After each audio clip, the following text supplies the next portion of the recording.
Come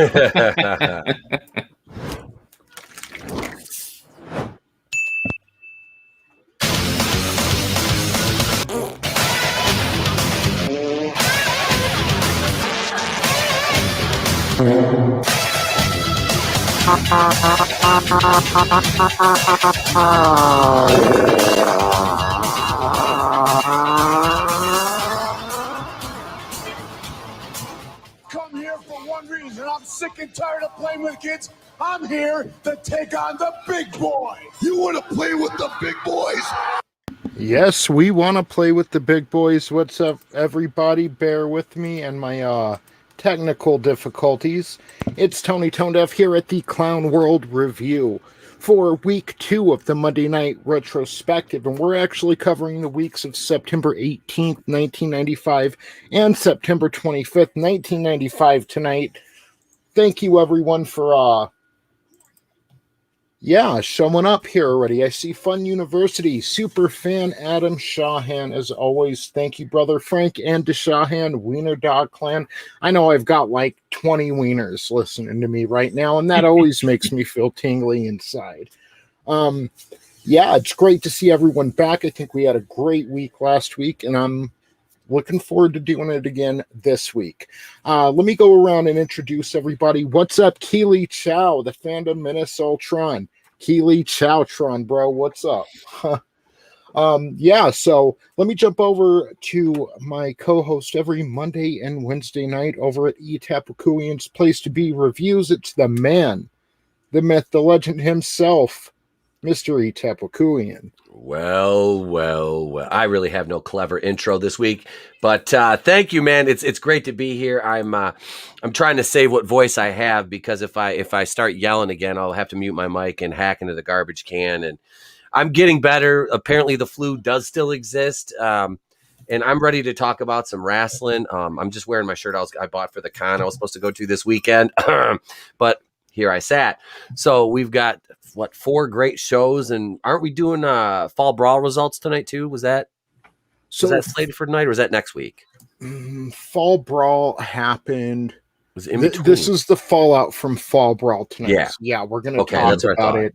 And then In Your House actually happens in between the 2 episodes, so we'll talk about that a little bit too. I should have known that. Yeah, well, I thought it was after these 2, but no, it happens smack dab in between. So we have the go home show of Raw before the In Your House, and then we have the next night.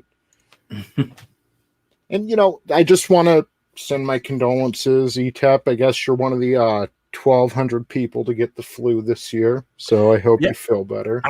Thank you, man. And I'm alive. It's true. If you are, and I'm not in great shape right now, but I'm in somewhat good shape, relatively healthy. Not too old. I'm only 41. Take vitamins and just rest, and your natural immunities will work wonders for you. So yeah. I just can't wait until my chest is no longer. It's not like heavy or anything. I removed him from the stream because I don't want to get us sick. Goddamn, he's gonna kill you. That was almost as good as when I put Runner in timeout. Runner always deserves to be in timeout. He does. That was good though. That was good. I don't want to give you the woo flu through the screen, so I won't cough at my camera at all. I think that's how it's translated now. At least you don't have the vampire AIDS. you have to get vaccinated to be a YouTuber. If you're gonna have a Zoom meeting with anybody, we need you to get the poke. All right. In all seriousness, bro, I hope you feel better, and thank you for showing up. Yeah, you're welcome, man. If I didn't miss my show last night, I'm not going to miss yours tonight. You know what I mean? I wouldn't miss this for the world, brother. All right, and that other voice you hear in the background, he is the Fandom Menace vampire himself, fresh off a Horror Hound. Hey, everybody. Yeah, like he said, Angelous Draven, vampire of the Fandom Collective and Menace or whatever. Anyway, looking forward to talking about some Nitro and Raw, because back in the day, I used to watch WCW more than WWF, so getting to see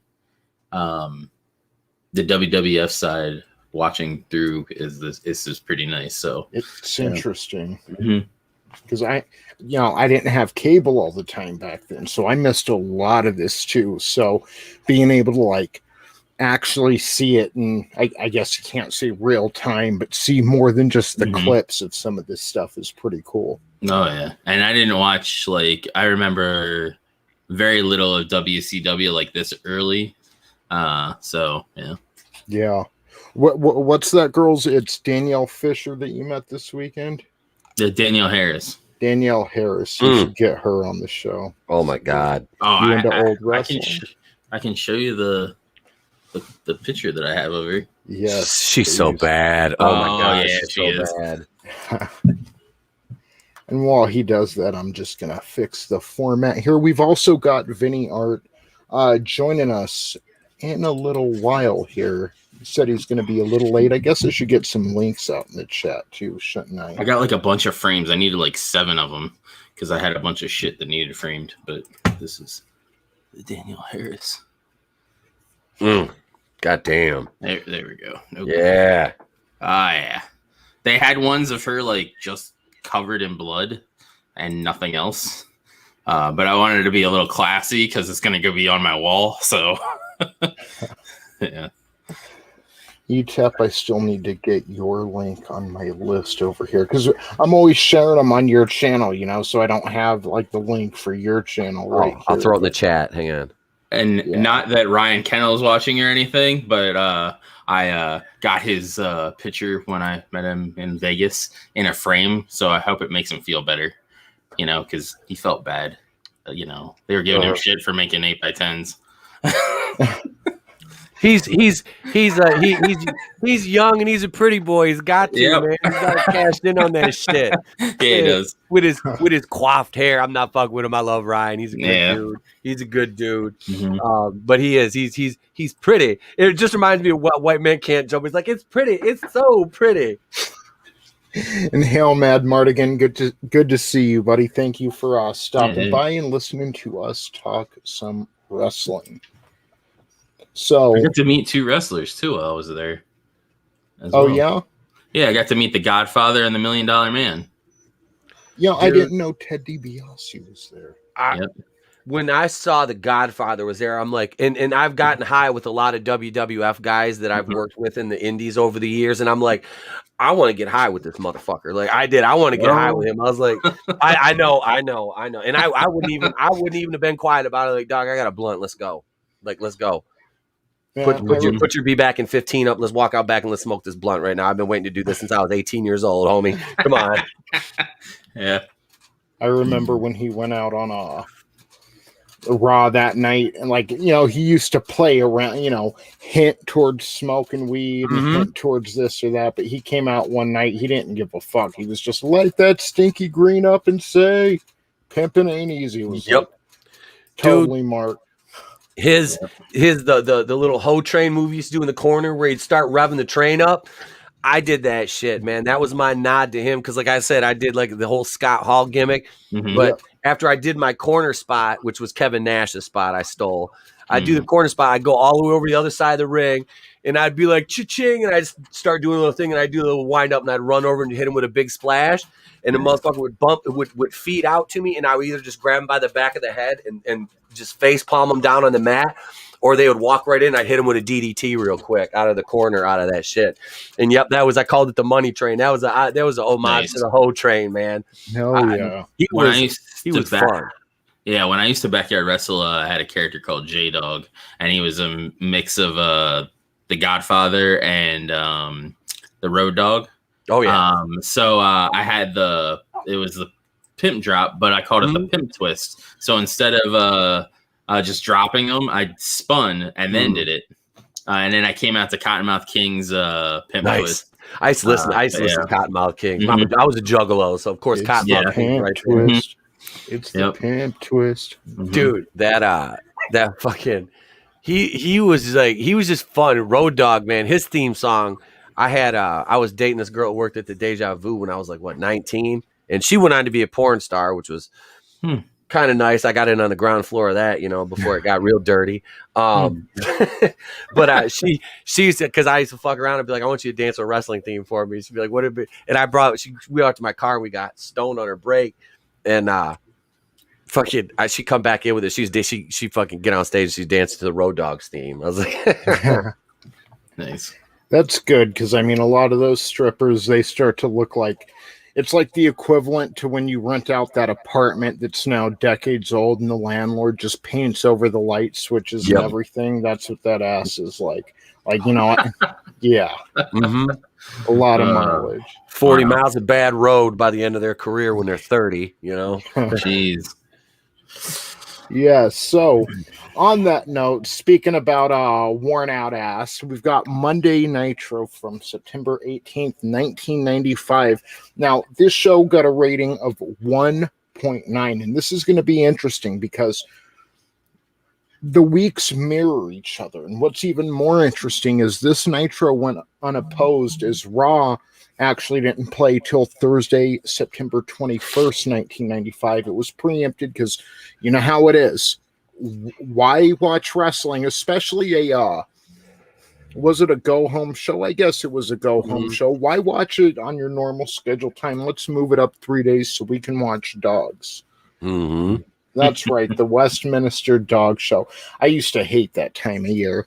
Like, stop preempting. Like, this is the hottest thing on TV, and you're preempting it for a fucking dog show. Or the World Series, like that bullshit, too. Oh, yeah. They'd always, I'm not a sports guy, so they'd always do that and not have your show or whatever you're watching on because of that crap. Yeah, and that's what's real weird, okay? I'm just going to spoil it now. So, Nitro on September 18th pulled a 1.9. Meanwhile, Raw on that Thursday pulled a 2.7. But then the next Monday, which we're going to cover later on September 25th, they did run head-to-head, and Raw got a 1.9 and Nitro got a 2.7. So it's like their ratings, you can tell it's like the same people tuning in every week. Mm-hmm. And they're just kind of going back and forth. So that's kind of interesting because we're on week 3, week 4 right now. So you can already start to see the tension between the audience going back and forth. So, yes, Nitro, September 18th, 1995. Our commentators are Bobby the Brain Heenan, Steve Mongo McMichael, Eric Bischoff, and Pepe the Chihuahua.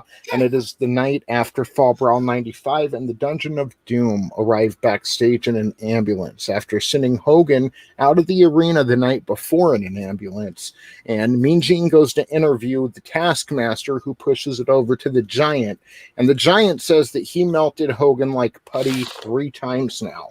And at this point in time, they're still pretending that Paul White, the Giant, he'd later go on to be the Big Show. They're pretending like he's Andre the Giant's kid.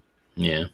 And he says if Andre were still alive, he would stand with the Giant to finally defeat Hulkamania. And I believe that. That'd be awesome. That would have happened. I miss Andre. Like, just to have him around, his in-work career or in-ring career would have been over. But just to have him around during the Monday Night War as like some sort of, like, they could have made him the enforcer of the WWE or commissioner or something. That would have been really fun. Yeah. Or even like an announcer or something. Like a commentator. It'd be hard to understand. It would, but still. I can't even do the impression, but yeah, I wish I could. It would be hard to understand Andre, but when he's in the ring, that's a universal language. Everyone understands an ass beating. So, so yeah, they have that little promo with the Dungeon of Doom, and then we go into our first match of the night, which is the American Males, Buff Bagwell and Scotty Riggs, going against the Blue Bloods, and they defeat them via forfeit because as the Blue Bloods are making their way out to the arena, they are beaten up by Harlem Heat, who just won the WCW World Tag Titles the night before at Fall Brawl.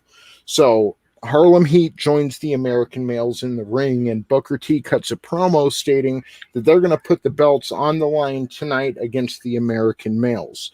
which may have been a mistake because the American males so did weird. defeat Harlem Heat. It wasn't it? They just Males. American males, American males, American weird. males, Buff American Bagwell. males. It was, dude, that theme song was designed by aliens who had no idea what wrestling or American males were. Like, it's like, seriously, like they would play that if they were trying to like flush out, somebody who was like holed up in a building during like a standoff with the cops. They would be like, how can we possibly torture? Sorry, I'm adjusting my duct tape headphones. It's like, how could we possibly torture these people? Let's play the American male song for 24 hours. They'll all kill themselves. The 90s was a weird time. Like 1992 was like, if you think about like 2016, things aren't all that different than how they are now. But 1992 to 1998, that was worlds apart. Mm-hmm. And the American males are on the they're closer to the early 90s at their point. Their gimmick, their music, just everything about them was that's very dynamic dude-esque with Johnny Ace and them. You know what I mean? That's basically what it was like. It was like a tuxedo, like a Chippendale version of that. Yeah. They had, they both had mullets, didn't they? Even Buff almost had a mullet at that point. And to see, like, going back to Fall Brawl the night before, I just thought it was funny that Bunkhouse Buck and Dick Slater had the tag titles at this point. That is an 80s tag team. Yeah. You're talking about a residual 80s. It's 1995 and they're still doing an 80s WWF gimmick. And that's not a slight against them as workers because that's what they were told to do, but it was just funny. And then the results of this match, it's like you just won these straps and it's a bold strategy, Cotton. Let's see if it pays off for them. To drop them. And Scotty Riggs and Buff were, they're talent. Both of them were talented. Buff Bagwell's ego, obviously, and steroid use got the better of him throughout his career, which I think really hindered his work. It hindered his work because he was very promising early in his career. He was very mobile and agile. They always spoke of him in WCW like they had plans for him. He was a blue chipper, Yeah. But the Harlem Heat, very, very mid 90s gimmick, which I liked. I liked Harlem Heat. I liked Harlem Heat. Same. It was one of those tag teams where you could clearly tell that Booker was the star. And it was never more evident than when Stevie Ray was trying to lead the NWO like Z team. Horace Hogan. He's feuding with Horace over the fucking NWO D team who gets to carry Hulk's bags, It's funny though, because back then they really, Booker was always kind of the standout between the two, but I mean, back then they even knew it wasn't Stevie Ray getting on the mic and cutting a promo on the American Males. It was Booker. And he sounded good even back then. He did. But I'm not, I will say the pin looked a little like the 1, 2, 3 for that pin didn't look like it was a 3 count to me. Yeah, but that's just me. Yeah, well, how did they beat him? So Buff Bagwell reversed an attempted pump handle slam by Booker T. And he was able to turn that into a pinfall. And yeah, I know. See, that's one thing about WCW. A lot of, I've noticed that a few times in just a few episodes we've watched. A lot of their pinfalls look weird. And it'll look like a 2 count. And it ends up being a 3. And I remember that back in the day, too. That really looked like a 2 count. Did I miss the first? But we didn't have DVR back then, so I couldn't just rewind it. And yeah, I agree with you. So yeah, anyway, the American males win the WCW World Tag Team Championship. But Eric Bischoff does throw it out there that their commissioner didn't approve that match. So we're going to hear what he has to say about it later on to see if the title reign will actually stick, which, I kind of don't like that. The titles changed hands. I don't like it when they reverse decisions like that. It takes away from the workers because then you're kind of, it does. It just you go out and I know it's an angle, but you go out and you work a match, and it's like, and it just seems like it's like a fuck finish to me.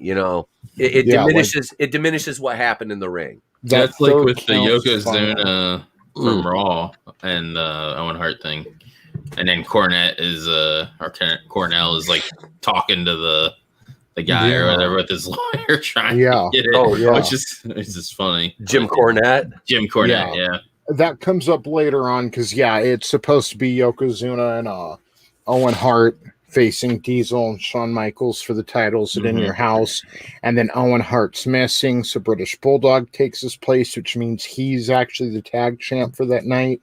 So then Owen ends up running out later, and Diesel beats his ass and power bombs him and pins Owen Hart. So it's like, okay, but you didn't pin who was the champion on that night. And he shouldn't have been allowed in that match. So, it's not Freebird rules. Yeah, it's kind of like weird writing, one of those weird Vince McMahon angles, I guess. But we'll get to that a little later on. It is funny to see the controversy with the tag titles on both shows right now, though. So, after the match, Mean Gene's in the ring and he interviews Ric Flair, and Flair says that, so they had their match the night before at Fall Brawl, Ric Flair versus Arn Anderson, and Brian Pillman ended up coming out, giving Arn Anderson an assist, and Arn defeated Ric Flair. So Flair says it's okay that him and Arn, both horsemen, it's okay that they have an internal feud, but Arn Anderson crossed the line when he involved Brian Pillman, an outsider, and that, Flair accuses Arn of breaking the code, and he says he's going to kick Pillman's ass tonight. They're scheduled for the main event, and after he's done kicking Pillman's ass, he's going to find Arn Anderson and kick his ass. So, fun to see. I was always a fan of the Horsemen, and especially later on in WCW when everyone was just tired of the NWO, and Flair came back out and kind of put them back together. That was, that's a memory I look back on when I think of Nitro. So, ain't that just the cat's ass? Yep. It's funny too, having, being as I have cats too. No matter how small a cat is or how tall you are, there's like barely any room on this desk, and he's like managing to like. They will always find a way to shove their asshole right in your face and be like, look at it. Look at my starfish. They don't care. How about that cat? How about that cat this weekend at the college football game? Did you guys I didn't. Was there a cat on the loose? It was so good. Even Jeremy from Geeks and Gamers had to do a video about it. I've seen it from a few angles. I got to pull it up here if we can find it. A cat was hanging from the rafters, and it had the whole audience's attention. It was hanging fucking however many feet up, dude. It was a long fall, Owen Hart style, man.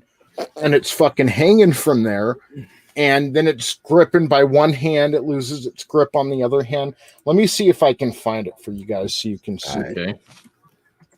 But it was just one of those times. God damn it.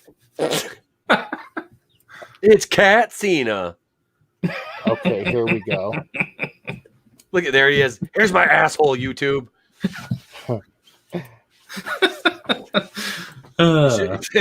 He's such a dick. Cats are. Yep. All right, watch this. Oh, okay, I did see this. Oh, damn. Oh.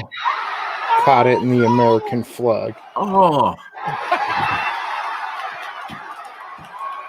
And there's a bunch of different views, a bunch of different angles to see it from, but that's crazy.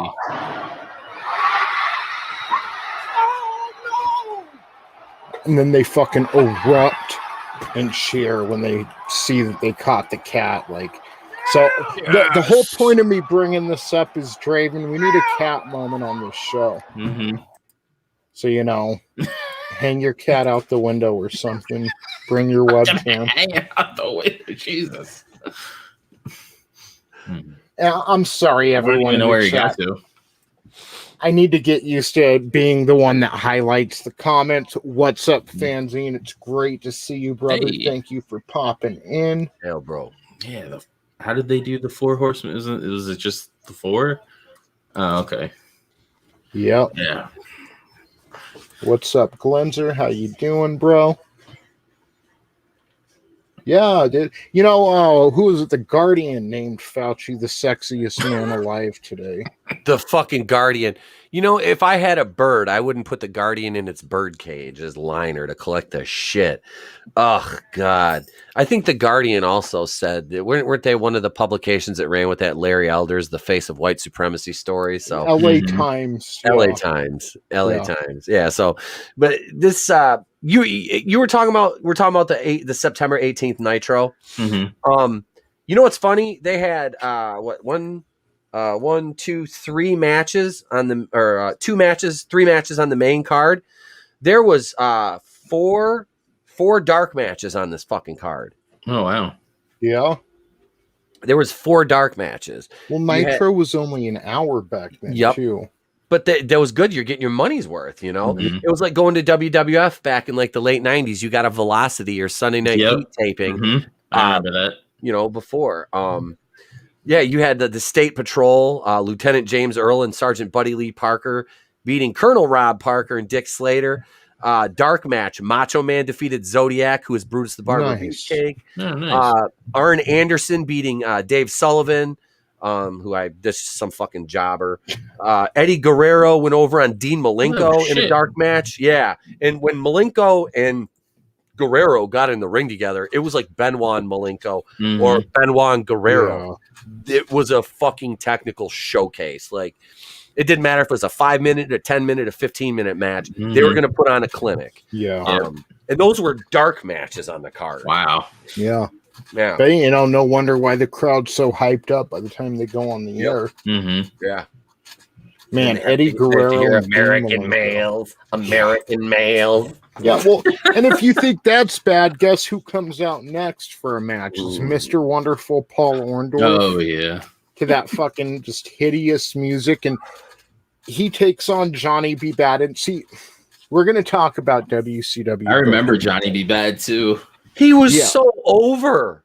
Well, and that's the whole point, okay? So I guess they're trying to inspire the feel that anything can happen on Nitro, but he's coming off of that amazing match in Fall Brawl with Brian Pillman that he actually wins, right? Mm-hmm. So he's coming into Nitro with all this momentum, and they job him out to Paul Orndorff. Yep. Paul Orndorff reverses a pile driver and sits on Mark Merrow's face until the referee finishes, and it's like, what the fuck? Like, any momentum Johnny B. Bad had after that, I mean, that was like, I'd say a solid 4-star match he had with Brian Pillman at Fall Brawl. I mean, it was a really good match for WCW. It was the opening match on Fall Brawl, and it really got the audience invested in the rest of the show. So he comes out for Nitro, Johnny B. Bad, and just completely clean loses to this douchebag Paul Orndorff. He's playing douchebag heel. His mirror the whole time. Yeah, dude. Orndorff was so past his fucking expiration date at this point, and it wasn't much longer until he got injured and had to retire anyway. But yeah, the angle he had where he was like kind of like out there like losing his shit, it was weird to see Orndorff in an angle like that, because he doesn't really have the range to do that, and it's acting. It really is, when you're cutting those promos, and it never came across, because he wasn't a promo guy. Orndorff would give you a few lines and that's it, but don't rely on him for heavy promo work, But yeah, putting him over on Johnny B. Bad after the match he had at Fall Brawl that's criminal. That's criminal booking, and the way they did it too, because that really takes away from Bad's momentum. Yeah, it does. And we're going to talk about this in this next episode of Nitro too, because there's another very questionable booking decision that they made that has me just scratching my head. Yeah, it was, 20, 30 years ago, but still, like, it really shows why Vince will go on to defeat them later. So, back to that. Johnny B. Bad, loses to Paul Orndorff. And then we go over to the commentators, and Bischoff speaks of your favorite WCW wrestlers getting to take part in the hit show Baywatch. And then we cut to a scene of Macho Man on the beach, and he's pumping iron. There's a bunch of Baywatch bodyguards all around. The girls are all cheering for him. And they're totally old now. Mm-hmm. Those girls are totally old now. Oh, yeah. It's like when you see a dog on one of your favorite shows from the 80s and then it hits you. That dog's dead. Try watching Benji. Try watching the movie Benji.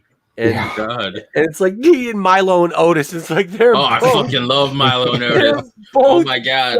Dead. It breaks my heart. Oh.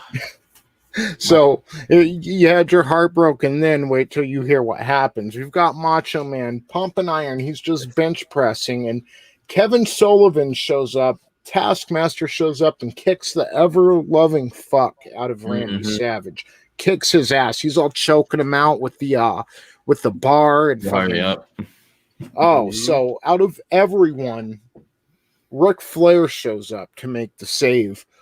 Gets Kevin Sullivan out of there. He checks on Randy Savage. So then we switch over to back inside the arena, and Mean Gene is back in the ring, and he's interviewing Savage. And Macho tells Flair, thanks for the help, but no thanks. And then he goes after the Taskmaster, Kevin Sullivan, and he says he'll destroy Sullivan with his own hands. And then Savage goes after Luger, and he claims that, so they had Team Hogan versus the Dungeon of Doom. Yeah, at Fall Brawl. And during the match, I guess Luger accidentally strikes Macho, and they didn't really trust Luger anyway. So Savage takes that as a cheap shot. So Luger comes out to defend himself by murdering Miss Elizabeth, and then he and Savage exchange words, and they end up brawling until the refs break it up. Poor Miss Elizabeth. So we cut to a vignette of Hogan cutting a promo outside of the arena before his match last night, and he's on his motorcycle, Black Beauty, and this part was bitching. The Giant shows up in his monster truck, fucking chases down Hogan. Hogan jumps off his bike, and Giant just crushes that thing. I love Big Show as Giant. So much more than him as the Big Show. The big crying fuck in WWF. What they were in WWE, what they did to him. Yeah, WCW. He was a monster. Yep. But he like runs it over and he's like he's like laughing maniacally and shit. It's awesome. Hogan's trying to get in the thing. He's like He's like totally trolling him from the driver's side window, and fucking Hogan's just 6'7" Hogan looks like a toddler trying to reach something out of his big brother's hand or something. Yeah. Let me in there, brother. Let me in, brother. So now wrestling's a little weird in these days. Like we would have the main event, and then after, you're used to the show ending after the main event. But these days on Raw and Nitro, it's like we have the main event, we get the winner, and then we go to a commercial, and then we come back and you'll get a promo after the match, or it'll be the commentators hyping up the next week's card. So that's what happens here. Our main event of the evening is Ric Flair versus Brian Pillman, and Flair defeats Pillman with the figure 4 leg lock, and then we go to a commercial. And then when we come back, Flair calls out Arn Anderson, who doesn't show his face. So Flair says he'll be there next week and he will find him. I actually really like this match too, because I never got to see much of Pillman's work. And then seeing his son in AEW, dude, they are like spitting image of each other. Like it's like his Brian Pillman literally was reincarnated. And it's his son. Did you see MJF going after Brian Pillman's daughter. No. Oh my God, that was okay. So she was sitting in the audience. I don't know if I have it. Her name's Melanie Pillman. He called her Methany. Oh my God. He called her Roseanne. Wow. He's just bagging on, and everyone at first they're like, "Who's this?" And then he goes down there, and she grabs the mic and says, "I am the daughter of Flying Brian Pillman." And it's like, oh shit! But he was bagging on her, and MJF, he's a great heel. Like you should check out some of his work. He reminds me of like old school Regal in a way. Yeah. Vinny's backstage. There he is. Hey guys. How we doing tonight? Hey, good brother. Great. We've got VinnieArt joining the panel. My bad. Yes. Sorry, I was a little bit late. I messaged you, but yeah, I had to take care of some work stuff. Yeah, it's all good, man. I know you're a busy man, so we appreciate you joining us here. Dude, I always enjoy talking with you guys and hanging out. Talking about wrestling. Fun likewise, brother. Oh yeah.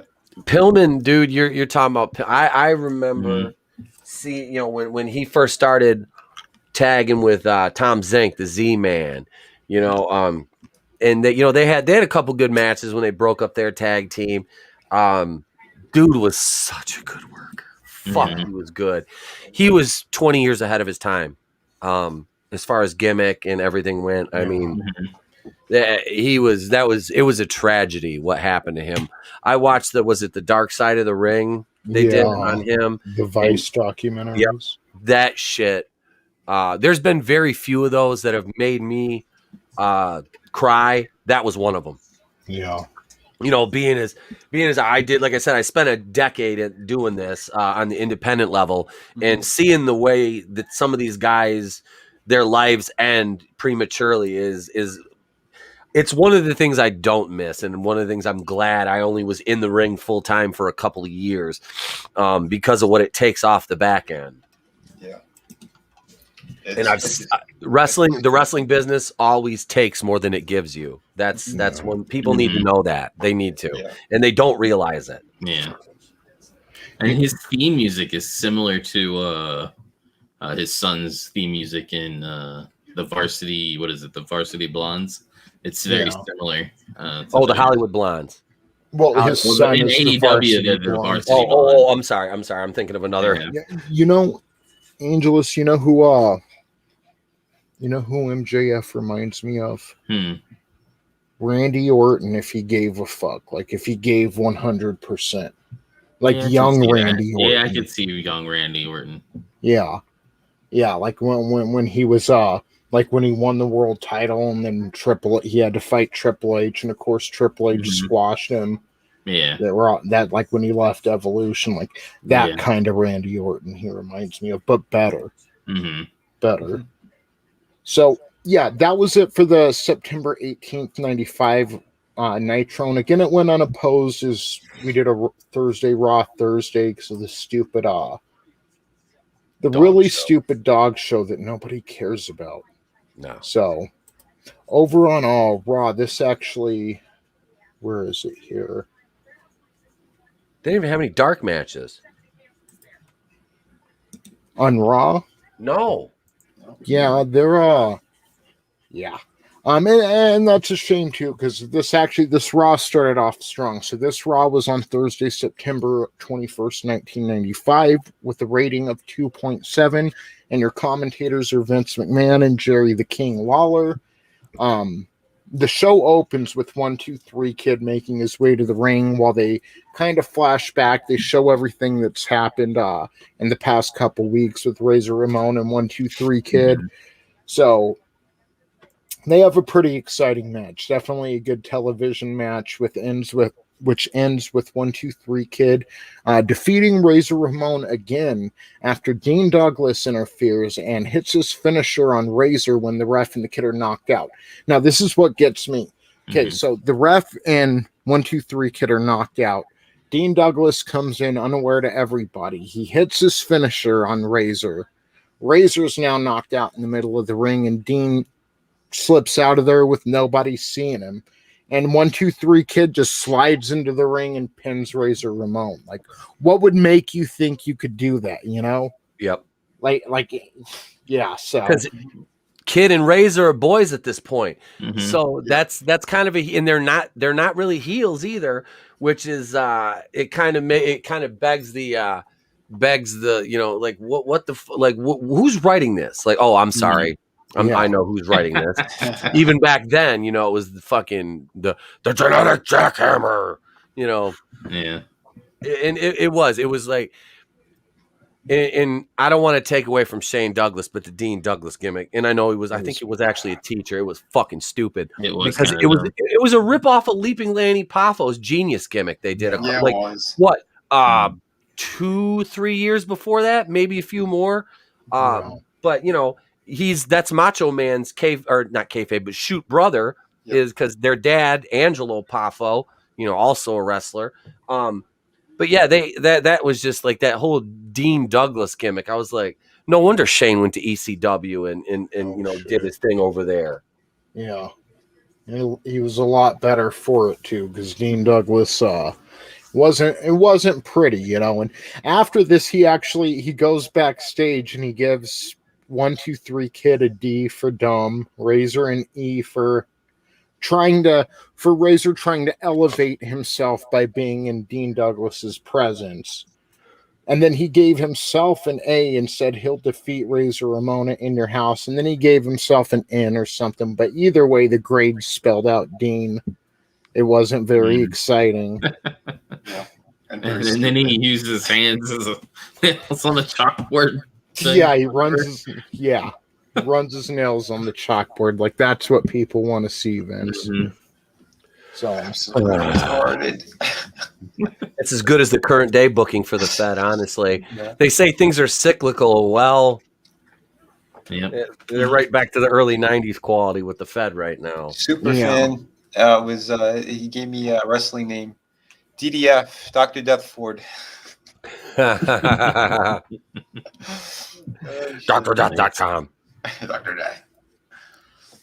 Yeah, like it was bad. Like, they deserved to get their ass kicked by Eric Bischoff for like, you got to put a little love in you, and it's a lesson that Vince never learned. He's still, and okay, last night's Raw, my buddy sent it over. They had a Money in the Bank cash in, and Big E Langston actually defeated Bobby Lashley for the WWF Championship. And I mean, that's great. You're building new stars, I guess. Big E probably wouldn't have been my first choice, but we're in a new day and age. So I feel like that 50 Cent meme where I'm sitting in the car at the stoplight laughing and drive away. Yeah, but that's desperation. Oh, they're like, I've got an idea. We're going to take the belt. We're going to take the belt off one of the black fellas and we're going to put it on one of the other black fellas. That's exactly what we're going to do. And now you can't call me racist. And that's Vince right there. That's like the whole... how do we move the belt? Well, fuck it. He's like, and this is exactly what he's thinking. And you guys can read between the lines and think whatever you want to think of the statement. But Big E shakes his ass when Vince McMahon wants him to shake his ass. Big E does what Vince wants him to do. Vince is like, I'll tip the cap to the clubhouse boy. That's what he did. And I don't want to take away from Big E because I don't dislike him. I think that I'm sorry. I have hated the fucking New Day gimmick since day one. I've never liked that fucking booty-os and this fucking Fruit Loop ass bullshit. I don't give a fuck. I don't fucking care. Like how they're like, they do like the Final Fantasy stuff and all the nerd shit. That's what I like about them. I've never liked the gimmick. I hate it. Yeah, and they wasted Colby Kingston on that shit too. Yes. He had a solo career that looked like it was going somewhere and they threw it out the window. Yeah, it was with Daniel Bryan or whatever. And then they like made it seem like, oh, the reason he's not getting a title shot is because he's black. Like that's what they made it seem like. And it's like, what the hell? Yep. There was a moment where Kofi was getting really, really over, and he was, and this is years ago. And then he made a mistake or something in a match with Randy Orton, and then Randy Orton went and politicked Kofi back down to the mid card for years. So I've been wanting to see Kofi finally, because that's fucked up, man. Randy Orton. He's a 70%er. Yes, he doesn't care anymore. He hasn't been above a 70%er since like 2010. Here's Kofi. I mean, giving it all every match. He fucking tries his best, and to fucking hold him down on the card like that when he was finally breaking through organically is fucked up. But then back to what Vinny's saying, it's like New Day is. It feels like a mid-card act to me. And then he finally wins the WWF Championship.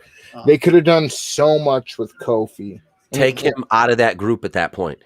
Give him a well-deserved solo run, not a fucking 12-year-old kid's fucking Saturday morning cartoon gimmick. Fuck that shit, man. I hated it. It's smart. I hate it. I'm not saying it's not smart. I'm not saying it wasn't over. Don't get me wrong, because I can hate something and still agree that man, the people loved it. They did. People were out buying $30 boxes of fucking Booty-O cereal, wearing the t-shirts, in the crowd. New Day Rock. It was over. The gimmick was over. I hate that shit though. I hate it. I hate cartoon ass gimmicks. That's why when ECW came about, I was like, these are real dudes just beating the shit out of each other. I love this. I've never actually seen any ECW. They were violent. A guy from work gave me some tape or some DVDs or whatever, and some of them are ECW. So I'm gonna have to, like I said, man. My cousin went to a couple of live tapings, and dude, he was front row. He came home. His shirt was covered in blood. He was in Philly at the bingo hall, right? At the ECW arena. No, this is in New York. They used to come to New York. I know Tommy's seen them live. They were at the Hammerstein in New York, right? The Hammerstein Ballroom, Vinny? Yeah. Yep. Dude, fucking crazy. And I'm like, what the hell happened to you, man? Because he's like, yeah, look at my shirt. It was all brown. It was like rust colored. He's like, yeah, man, it's blood. I'm like, what happened? You get hit by a car or something? He's like, no, I went to the wrestling show. Awesome. I have one ECW shirt left, and I used to love it, man, because what is this? What did Vincent Garzon say? Hey, look, if you cuss, I'm freaking leaving here. I'm an 18-year-old child. Well, motherfucker, welcome.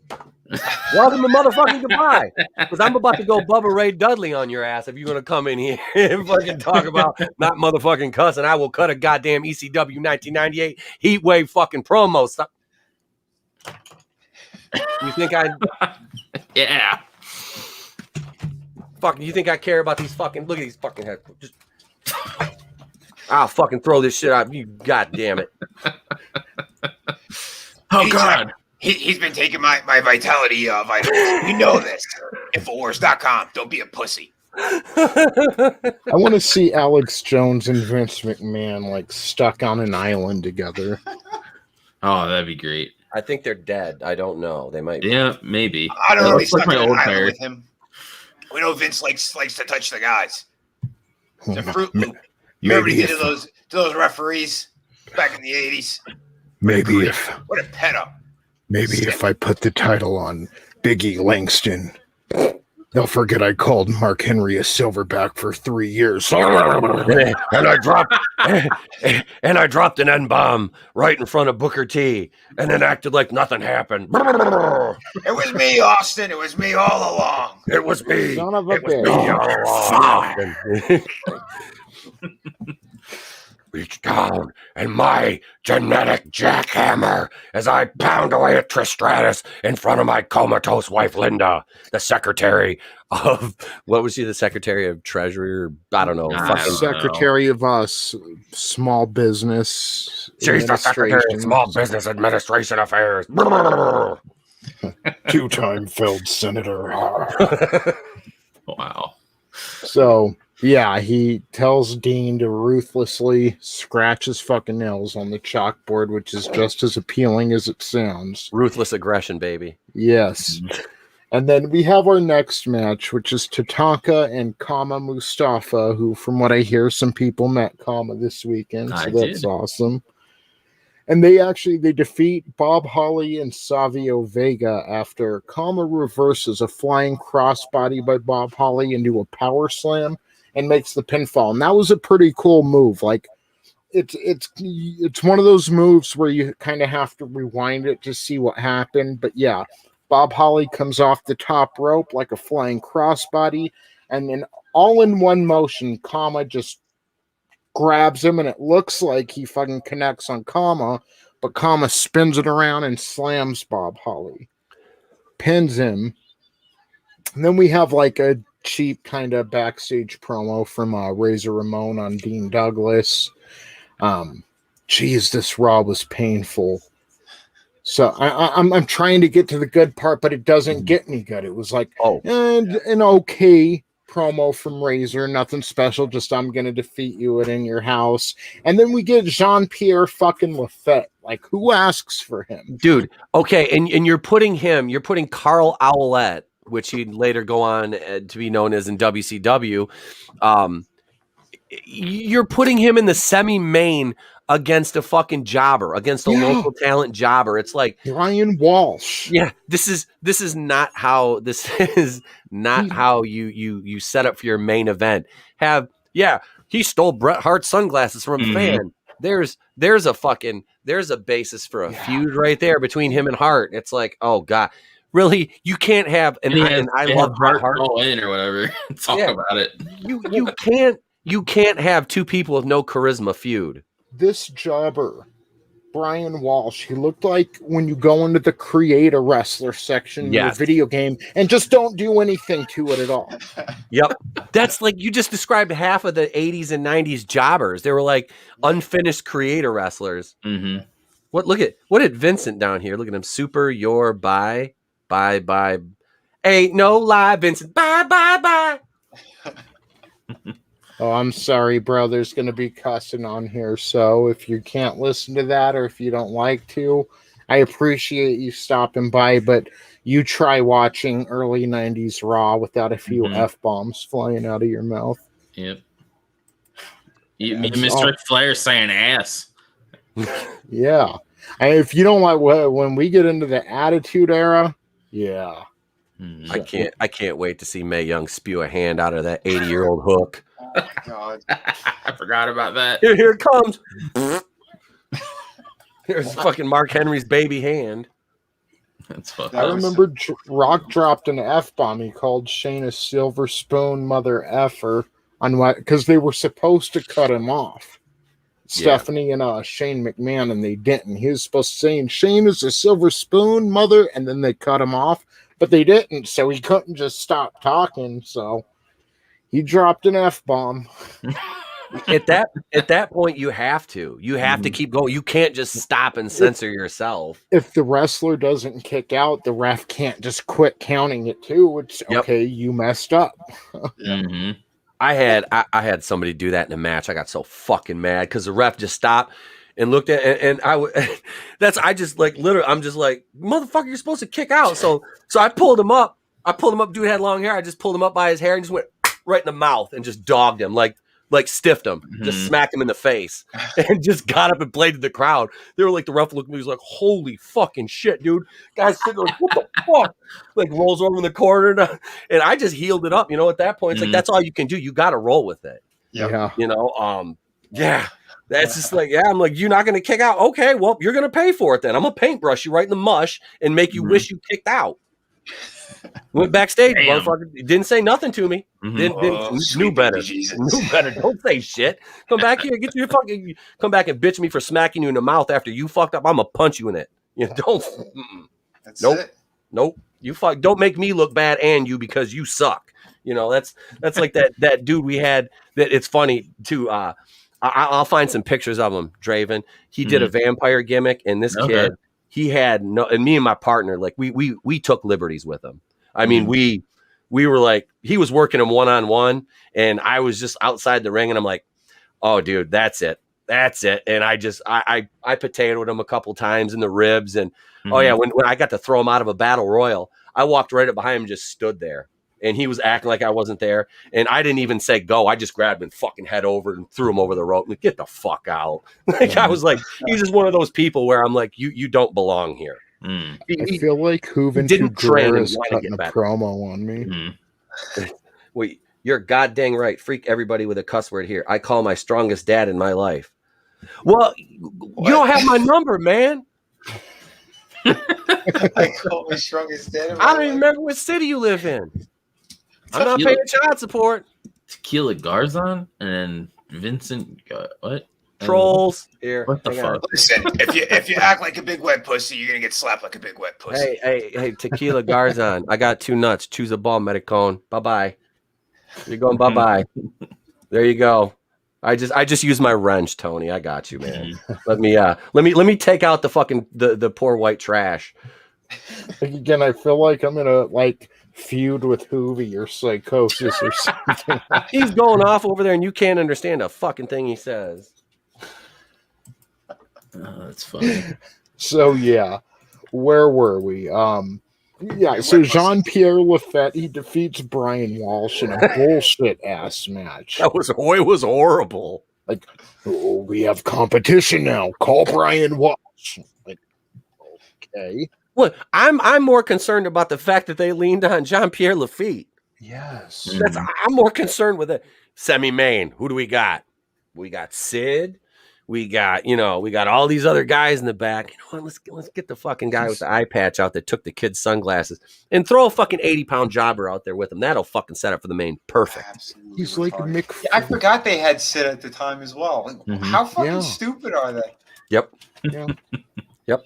And meanwhile, everybody's back there, and Vince is going, "This will be a great match," and everybody's on their knees going, "Okay, Vince." You got Michael Hayes, and I see not much has changed. Of course, Pat Patterson was the one just going, "Oh, okay, Vince." Pat Patterson was huge in the Frisco Bay Area in the 80s. Yeah. He died, right? Yeah, but not of AIDS. Not of AIDS. Definitely not of AIDS. Old age, I think. Old AIDS. It was old AIDS from the You couldn't get the young AIDS anymore. Fauci was prescribing his medicine, so He did. Oh shit. his little HIV cocktail. So That's right. Somehow he survived. He survived into his 80s and 90s. I don't know what the fuck. What a creepy bastard, even for me. And I murder people. Pray to the Fauci. Hey Fauci, I heard it's like 6 times more likely that a young male's gonna get an enlarged heart compared to getting hospitalized for the beer bug. This is 6 true. times. We were trying to make it the penis. We wanted the penis to enlarge by 6 times, but instead it was the heart, and it's okay. We put it into the vaccine. It's like when they tried to send Ant-Man back in time, but instead made him a baby. That kind of. Yeah, we fucked up a little worse than that. Just a touch. Remember, everyone, take your horse paste. Don't take your horse paste. Get your 12 jabs. That's it this week. The Fauci's out. Next week is horse paste. So yeah, why would you use this guy? Why would you use Jean-Pierre Lafitte if you have fucking Mick Foley on the card? Because that's what he is like Mick Foley if he never did anything and lost an eye. Yeah. Yep. So You could have even had what's the other you got Isaac Yankem, you got fucking Kane. Oh yeah. You got him in this stupid fucking It's so gimmick. dumb. How annoying is it on the network when he comes out and all he hears woo, woo, the fucking drill sounds? I'm like, oh god. He's still got fake Diesel coming up. Yeah, he's fake Diesel. Yep. Mm-hmm. Yeah, so it's like Kane's a little while away. And think Kane debuted in '97, so we're actually about 2 years away from Kane. Oh wow. He's gonna be busy until then. At least he was never Oz. Yeah. At least he was never Oz or Vinny Vegas. Yeah. God. Poor Kevin Nash with these gimmicks. Like, Yeah, man. what the? Hey, you're gonna be Oz. Wait, I'm gonna be what? Why can't I just be No, you're gonna be Oz. Trust us, it'll be great. You'll wear this stupid fucking headpiece, and somebody will run out and be like, "It's Oz! It's Oz!" Ugh. Yeah, hell? wonderful gimmick. So we go into our main event after that exciting semi-main, and it's Yokozuna and Owen Hart, and they're in the main event of the In Your House this pay-per-view, so they're really hyping up their beef between Diesel and HBK, and they defeat Yokozuna, and Owen defeat King Mabel and Mo in the main event, which this is another Vince wanted Mabel to be over. Like, if there was ever a void of charisma and excitement and intrigue, it's Mabel. It's like you see him at first and it's like, wow, man, that dude is big, viscera, whatever you want to call him. But I mean, that's it. The guy had no in-ring ability. No. Looked like he didn't work very safe. And I mean, that's it. Just some big dudes splashing people. And that was the extent of King Mabel. So they end up, they job out to Yokozuna and Owen Hart, which is weird too, because Yokozuna and Owen Hart were the heels in this feud between Shawn Michaels and Diesel. But nobody was cheering for King Mabel and Mo either. They were heels. So your main event is two heels. Yeah. Why? You can do a heel matchup, but one of the heel teams in this main event has to have charisma. Right. None of them. And not just massive, disgusting titties. And yeah, I always wonder, why did Vince? I know Vince likes big guys. I know Big guys. they got to have 60-inch chest and 25-inch arms and be juiced out of their minds. You don't care if they have stick legs as long as they have a big chest and big arms. He wants some motorboat done. You know what? It wouldn't surprise me. Vince is like one of the dudes in Game of Thrones, and I'm going to go to this reference all the time because I'm in the middle of watching the show now. That just like he's gay just because it's there. That's Vince. Vince was probably like, you know what? I'll suck your dick. I'll prove I'm a man. It's like Trevor from What? GTA. Oh, good. Pour this oil all over me. fucking Stephen Ogg played that fucking Trevor role perfect, dude. Stephen Ogg is fucking wonderful. But seriously, Mo and Mabel were probably one of the dumbest, most boring fucking tag teams. It's Mabel, like you said, Tony, viscera, whatever. He's worthless. He's just a fucking worthless. Yeah.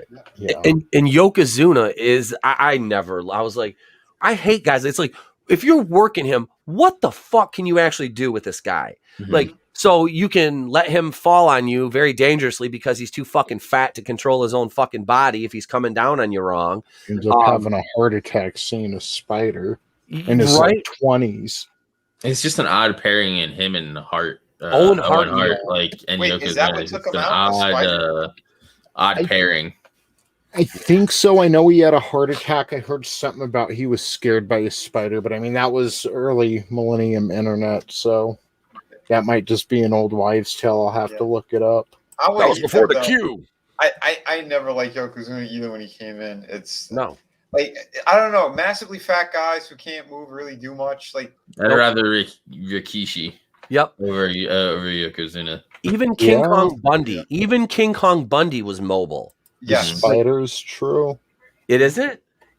I guess what was he died of a heart attack after seeing Spider in his hotel room. Well, if you're 975 pounds and your heart is this fucking big, it doesn't matter how big you are. Your heart is only as big as it is. Everybody's heart's the same size, unless you have a condition. It was enlarged, yeah. And you see a spider after you just ate 17 pounds of biscuits and gravy, and and drank the gravy like it's fucking syrup, like it's coffee. You're a massively fucking just pile of shit. Yeah, your ticker's gonna give out if you take a shot. Like, hey, spider, a sneeze could have killed him, or a dump that was big enough could have killed him. Well, he was like standing in the ring in that match, and he's like foaming at the mouth. See, for the spider, that was a miracle. Like the spider's sitting there praying to God, like, let me get out of this, and what are the odds? So he probably feasted. Probably. And then after that, he went to go meet Peter Parker and gave him all the special abilities. Yes. Spider-Man. So yeah, like again, not the most interesting main event or semi-main event on Raw. Afterwards, Shawn Michaels and Diesel cut a backstage promo on Yokozuna and Owen Hart, and then we go to a commercial. Come back for like 3 minutes left in the show, and it's Jim Cornette cutting a promo on Diesel and HBK, and he basically tries to drive a wedge between them. Because even though it's a tag match and for the tag titles, if HBK loses, he loses his WWF championship, and if he loses the Intercontinental Championship, and if Diesel loses, he loses the WWF Championship.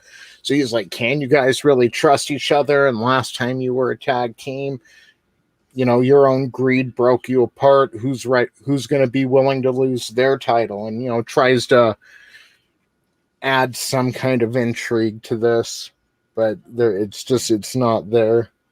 In Your Houses were pretty bad, before they started naming them. And yeah, there weren't many great In Your Houses from what I remember.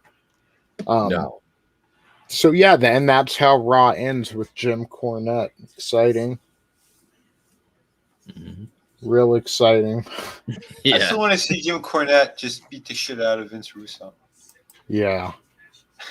That should be a WrestleMania match. Wait, what was that? Cornette and Russo. Oh my God. Cornette he would literally murder him if he was in front of him. I think Cornette would go New Jack on him and just fucking stab him like he did Mass Transit in 90. Just fuck. Oh yeah. Wow. Russo be like, bro, no, bro,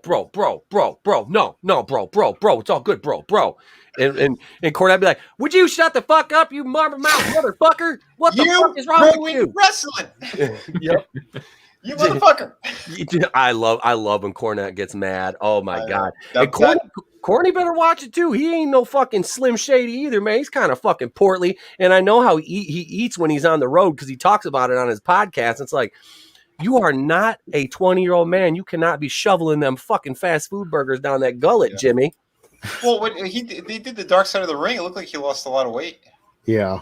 I hope he did. He needed to, man, because like I saw him and he was almost as fat as his co-host on the podcast. I was like, he looks pretty good now, good, at least in those documentaries. Yeah. Like I said, I hated him as a kid, but I hated him because he was a good heel, and I hated the Midnight Express because they were fucking awesome heels. Yeah. But yeah, he's Jim Cornette's one of those guys. He gets a lot of heat from the marks, but I like Corny. I do. Yeah, because he knows his shit and he knows his history when it comes to wrestling. Like the man really, he lived it, he breathed it. It was everything to him. It still is. Yep. Yeah, like I'd like to sit down and just conversate with Jim Cornette. Pick his brain a little bit. Oh yeah. Yes. I think he was one of the guests too. On Piper's podcast before he passed away. Yeah. I can't remember the full conversation, but I know it was I was glued to it when they were talking because just to hear the knowledge that they had, and the shit that they know, and yeah. Those two have forgotten more than most people ever know about the business, man. Oh yeah. I mean, it's just those were, another like I said, and he's very underappreciated in terms of his psychology for the business. I think anyway, it was Scott Levy, Raven, Scotty Flamingo. If you want to go back that far, remember his manager Adam Baum, aka Crush, Kona Crush, or Brian Clark from Chronic later on. But yeah, man, there's so many people that are underrated as far as psychology for the business goes. And it's they were around these promotions at that time, yet nobody ever really leaned on them. They're just like, here's a stupid gimmick, kid. Go out there and act like an idiot, and the crowd will love it. And it's it's like making Steve Austin the ringmaster. Yeah. So that was fucking brilliant, wasn't it? Hey, let's make him the ringmaster and put him in a fucking circus out. Yeah. Which, if you remember too, when he really was starting to make a name for himself or something, he was over at ECW when he had the broken arm cutting the promos. Yep. Yeah. And right there, you saw the beginning of Steve Austin before he even started doing it. Yeah. Okay. And then you bring him into WWE and you decide to make him that shitty character.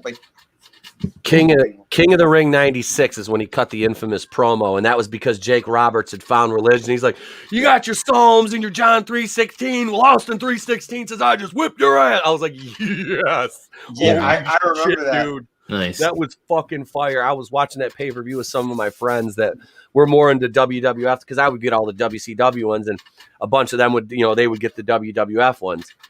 So we were watching that, and I was like, and I'd seen Austin in, WCW with Stunning Steve, and, he'd been in ECW before then, and it's like, because I was watching ECW back then, I found it at midnight on a Saturday back in 1994, or 95, I'm sorry, out of a wild feed out of Florida that I was watching with no fucking audio, but you could still see what was going on. I was like, holy shit, this is fucking great. Steve Austin was one of those completely misused for the early half of his career. Oh yeah, absolutely. Anyway, he's just so stupid, but it's a good thing he found out what what worked. Mm-hmm. Yeah, the name worked. Everything just it came together nicely. Yep. Yeah. I heard something a couple of weeks ago that the Ringmaster gimmick was actually offered to Brian Clark at first, and he went with Atom Bomb instead. So they gave it to Steve Austin, which it'd be weird to picture Atom Bomb as the Ringmaster. I think with the $1 Million Championship. Yeah. So, like, even going back now, like, Draven was saying, it's fun going back and seeing a lot of this stuff for the first time, things we missed, whatever. But even without being invested in the product for years, like at this particular time in the product, I mean, you can tell WCW, even though they have some questionable booking decisions at this time and do things that I don't think any promotion would do these days as far as like the actual execution of the show, there was an excitement in the air compared to WWF, where it's just kind of, now of course their production value is better, WWF always had better, but it's stale, and you can tell it's stale. I mean, so that's kind of interesting, because Nitro, there really is an excitement kind of in the air. You never know what's going to come next. Yeah. And well, that's what was working, because it was every episode they were bringing in someone else to the NWO. Yeah. It's like, well, who do they have now? And then, you see more of the classic wrestlers or people we haven't seen for years from WWF who they just signed them over here. It's like, oh, shit. I didn't even know so-and-so was still wrestling, That's, I think, what was the real fun part of that. Mean Gene in the WCW hotline. I love those segments on Nitro. Standing by on the WCW hotline. Get your parents' permission. $9.99 a minute. Call. You'll never believe who's headed to WCW now. Call. And I love those, because this is before the internet was really mainstream. I mean, the internet was there, but it wasn't in every home, and there weren't an abundance of these things back then. And if they were in a bag plugged into your cigarette lighter in your car, unless you had one of the, I had a Motorola phone that was like, it was basically like, they're like, hello, except it was like about that thick. It was like holding War and Peace up to your ear. So the information for this stuff was few and far between back then. Yeah. And one thing WCW did too, which I really like, and WWE never does it unless they're in like fucking Saudi Arabia or something. I love wrestling shows that take place in venues other than arenas.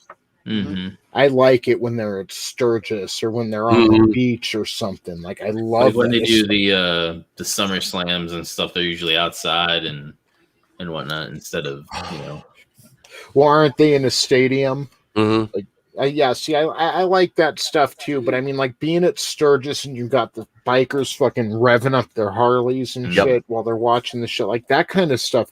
It's special. It's I wouldn't want to see a show constantly like that, but for like once or twice a year, it's really fun to see. Working outdoor shows is a bitch.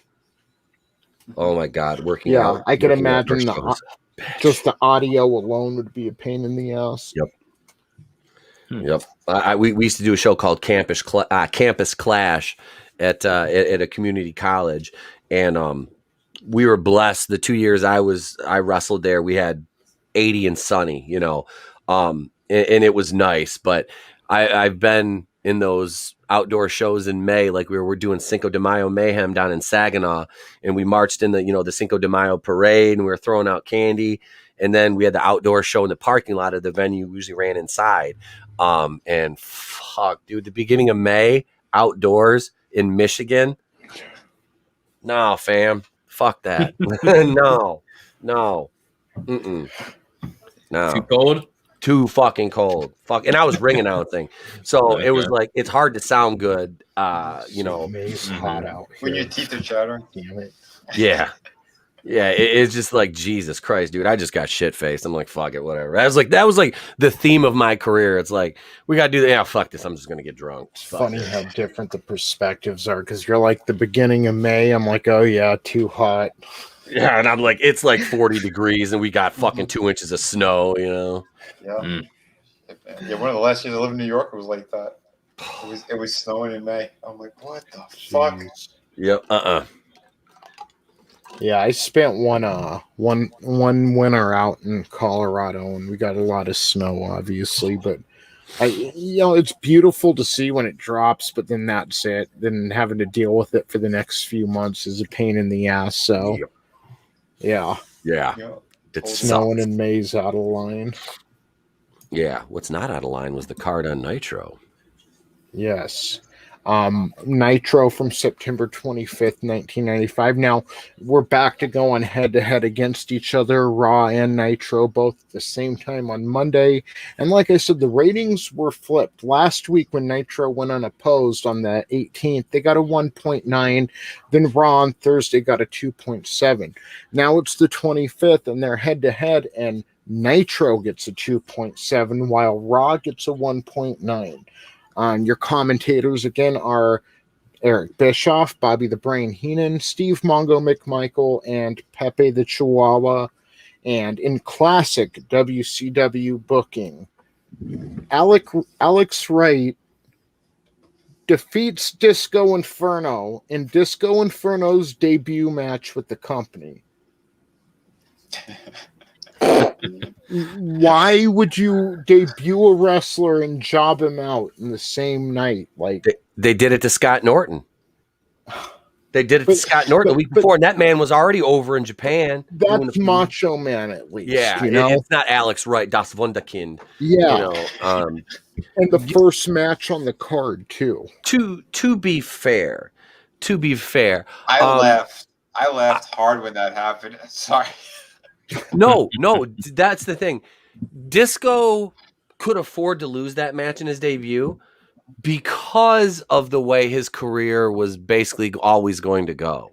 Like he was that guy that you could put him over because he could work. If you really watch his matches, he can fucking work. Glenn Gilberti is a talented worker. Now, yeah, well, the gimmick worked for him, though, especially later on when he was with the Filthy Animals and he was trying to be like the white boy hanging with all the cholos. Like, that was fucking funny because you had Conan, you had Ray, Hoovy, and I think the only other white dude was maybe, no, that was it. It was just him. Was Disc, and they're out there and they're cutting their promos and Conan's doing his thing, and Disco's like, yeah, boy. And everybody's like, oh my fucking God. And he come out with that Kobe jersey on. And oh my God, dude. It was funny. But him and Alex Wright put on some decent matches. And Alex Wright was a good worker. He really never got the credit he deserved in WCW because his level of talent far superseded the any spot he made it on the card, and that includes his transition to the gimmick of Berlin, which was like, the German, like almost like a Nazi vampire, and he had the wall. Remember the wall? They ran promos for Berlin for weeks, and they finally debuted him, and he came down, and that's when I realized it was Alex Wright. I'm like, is that fucking Alex Wright? Like, he had a female SJW haircut. He like shaved half his head. Yeah. Oh yeah. Oh my God. all Oh, black. yeah. Kane with the chrome like head on it and shit. Oh yeah, I could just hear Vince Russo saying Berlin. Didn't he grow the sideburns too, but it was still shaved on the sides? It was really stupid. I remember. His haircut was ridiculous. Pull up a picture if you can, Tony. Yeah, because they had Berlin in the wall, and I still created the wall on my No Mercy game. I got Outs right too. He's on there. I was looking at the card, and I was like, the dark match featured Mark Starr, and I'm like, oh shit, I didn't create Mark Starr. And I've created most of the jobbers from WCW. Mm-hmm. Yeah, he did have the sideburns. Yeah, yep. This is in. Oh shit, I remember him. Time. Yep, Berlin. Yeah, shit. God. He was so much better when he had the Euro trash gimmick. Like this was just like, why would you do that? Like, should have named him Auschwitz. Disco Inferno reminds me of the cat. He does, and his James Brown impersonating. Oh, dude, the cat. All these German words are bringing me back to a place I once been. Like another life. Damn you, Fauci. Magneto was your fault, wasn't he? Magneto got the jab. Listen, that's Moderna only. It's the first test subject. We almost had another accident. You know, we had that truck that spilled. Don't worry, we had the guys coming in the hazmat suits. They burnt all of it with the torches. It was fantastic. I had a little bonfire. We busted out the marshmallows. It was cozy. TheFouch.com. Get your deals. Oh, God. Oh, that was Halloween Havoc 97, 98, 97 or 98. Because it was the the Steiner and Chucky promo. That was because they were 98. Wasn't it? I was at 98. Was it 97? It was when the Bride of Chucky came out, I think. Because they were that was the lead up for that was in the reasoning to them having Chucky on. Whatever happened to Rick Steiner? He went to TNA and worked over there with Scotty for a 98 while. Is when Bride of Chucky came out. Okay. When was this? I have the promo pulled up, but it's not showing me what. Fucking. Was it? Yeah, I think it was on Nitro. It shows October 12th, 1998. Because so that was a couple weeks before the Halloween Havoc I went to with the Ultimate Warrior and Hogan too, and DDP that was and terrible. Goldberg, and yeah, that was a fun pay-per-view though. Like I didn't know there were. I guess they had to replay the main event the next night on Raw because the pay-per-view cut off. But being there in person, it was pretty fucking awesome. So he never knew how to fucking wrestle, right? Oh, he was so bad. He would, he was a tag team with Sting at one time. They were called the Blade Runners. Yes. Nice. He used to be his workout buddy too. Yep. Yeah, because they're both from Venice, I think, isn't it? Yeah. So. Yeah. Fucking crazy. See, Sting, he got discovered fucking working out in a gym, and someone came up to him like, "Hey, you ever think about wrestling? Like, what a way to fall into a career." Right. Yep. Well, didn't that happen to Cena as well? He was working. He was a bodybuilder. He was a bodybuilder, and his first name when he got into wrestling, because he entered Ohio Valley Wrestling, got the Performance Center. They called him the Prototype. Because he did like a bodybuilder gimmick. I love how they say, well, Stephanie McMahon thought something in him, so she gets a lot of credit back. So he's like, it's John fucking Cena. Like, he looks like he should be a star, you know? Yeah. Glinzer. A He-Man doll. Thank you. Like, he's got that face. He's earnest. Yeah. He is Ernest P. World. The older he gets, the more he looks like Jim Varney. Yep. Glinzer's right, Keely Chow. You said only 2 people did the vampire gimmick well. Vampiro, Brian Alvarez, that fucking shit. I don't care what anybody says. There's that motherfucker Gangrel, is legendary. Yep. He said Gangrel and Kevin Thorne. Do you remember Kevin Thorne as Mordecai, kids? I do. Mm-hmm. No. He was Mordecai before he did the Kevin Thorne gimmick. Yep. I remember Mordecai. The boogeyman who ate worms in WWE. Yeah, it was Boogeyman. Mordecai was only around for a few weeks, though. I was like, he's kind of like a white Undertaker. Yep. They were his whole thing was he was going to feud with the Undertaker. Yeah. And then that got something happened because they realized, oh yeah, he's not that good. Shit! Yeah, I remember this guy. Mm-hmm. I just looked up the thing. I remember that. Yep. Gangrel. Okay, maybe he kind of played a vampire well, but he wasn't that great. Like that's where Edge first got notoriety because Gangrel like froze up in the ring and fucking Edge snatched the microphone from him and finished the promo basically.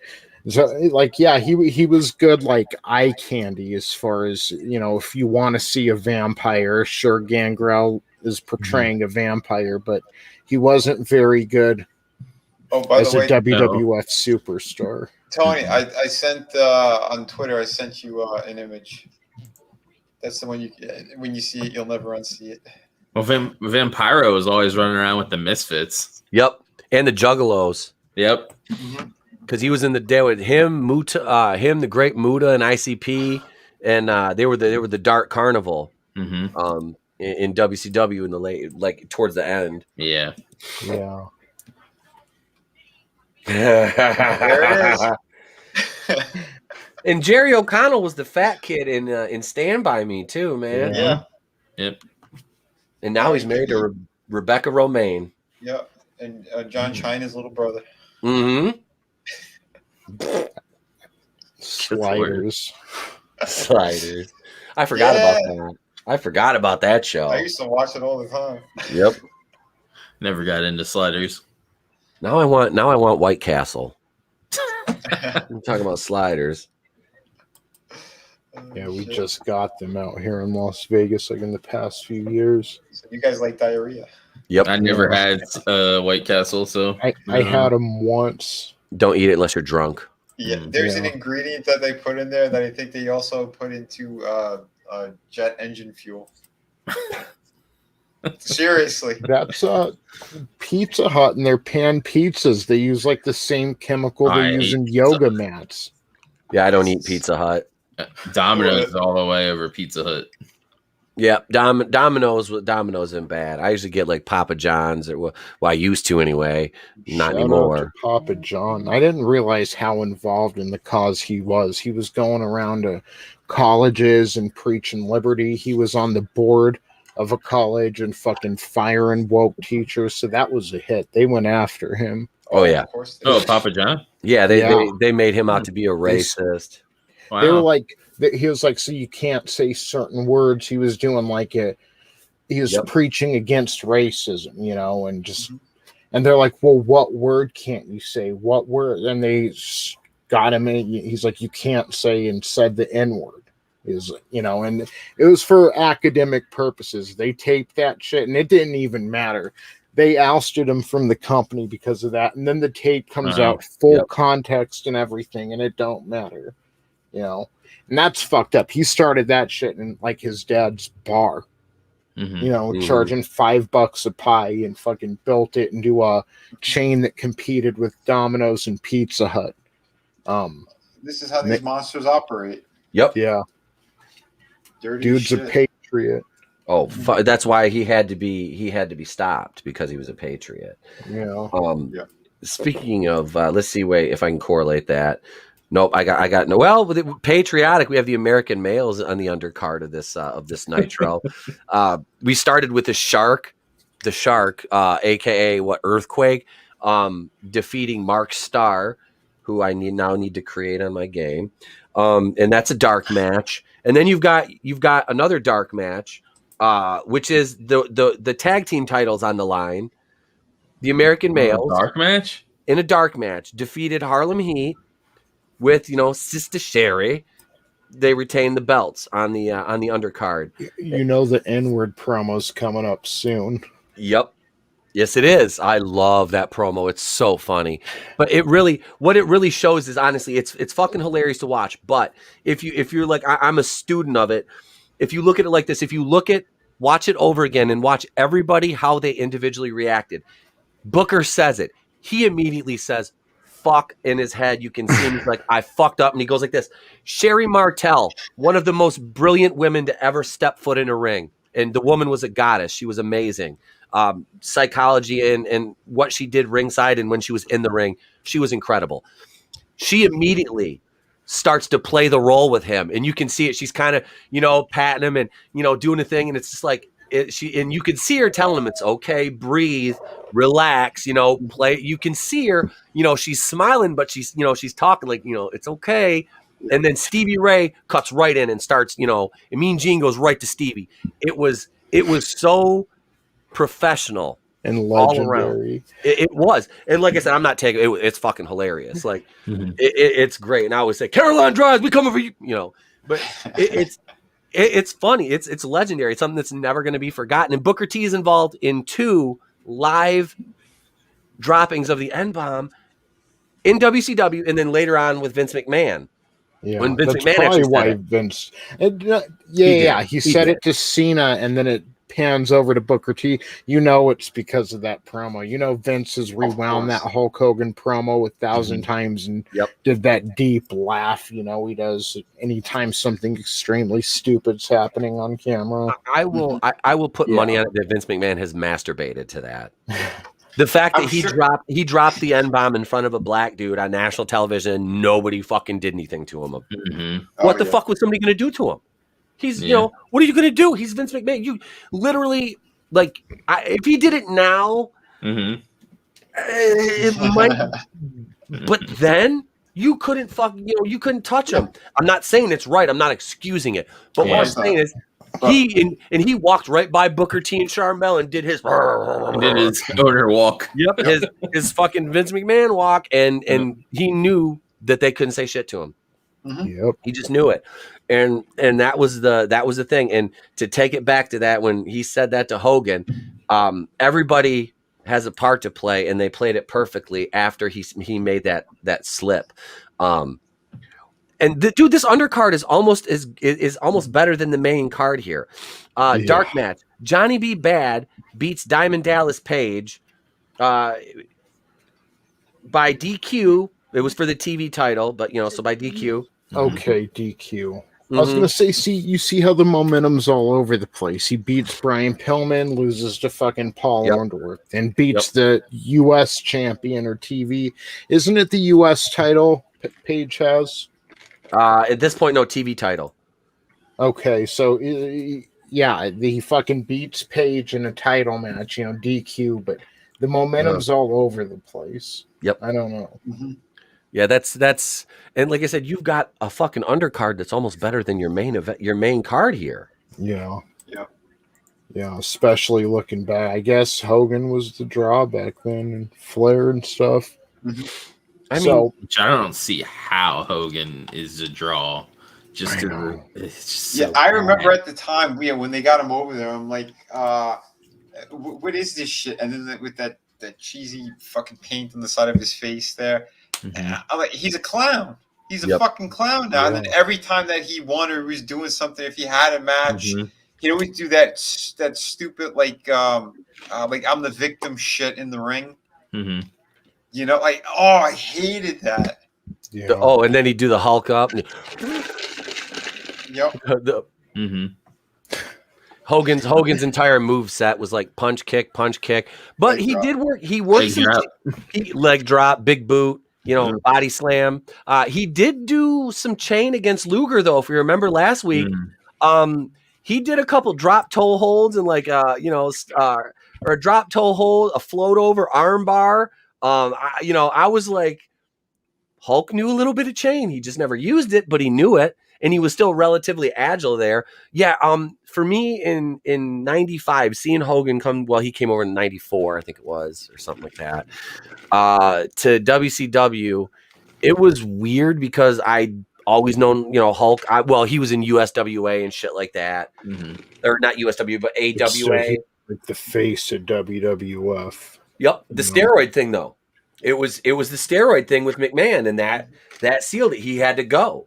He had to go, and that's when McMahon really started to lean on Lex Luger before Luger left, and went over to WCW, and because he was tired of playing with kids. Yeah.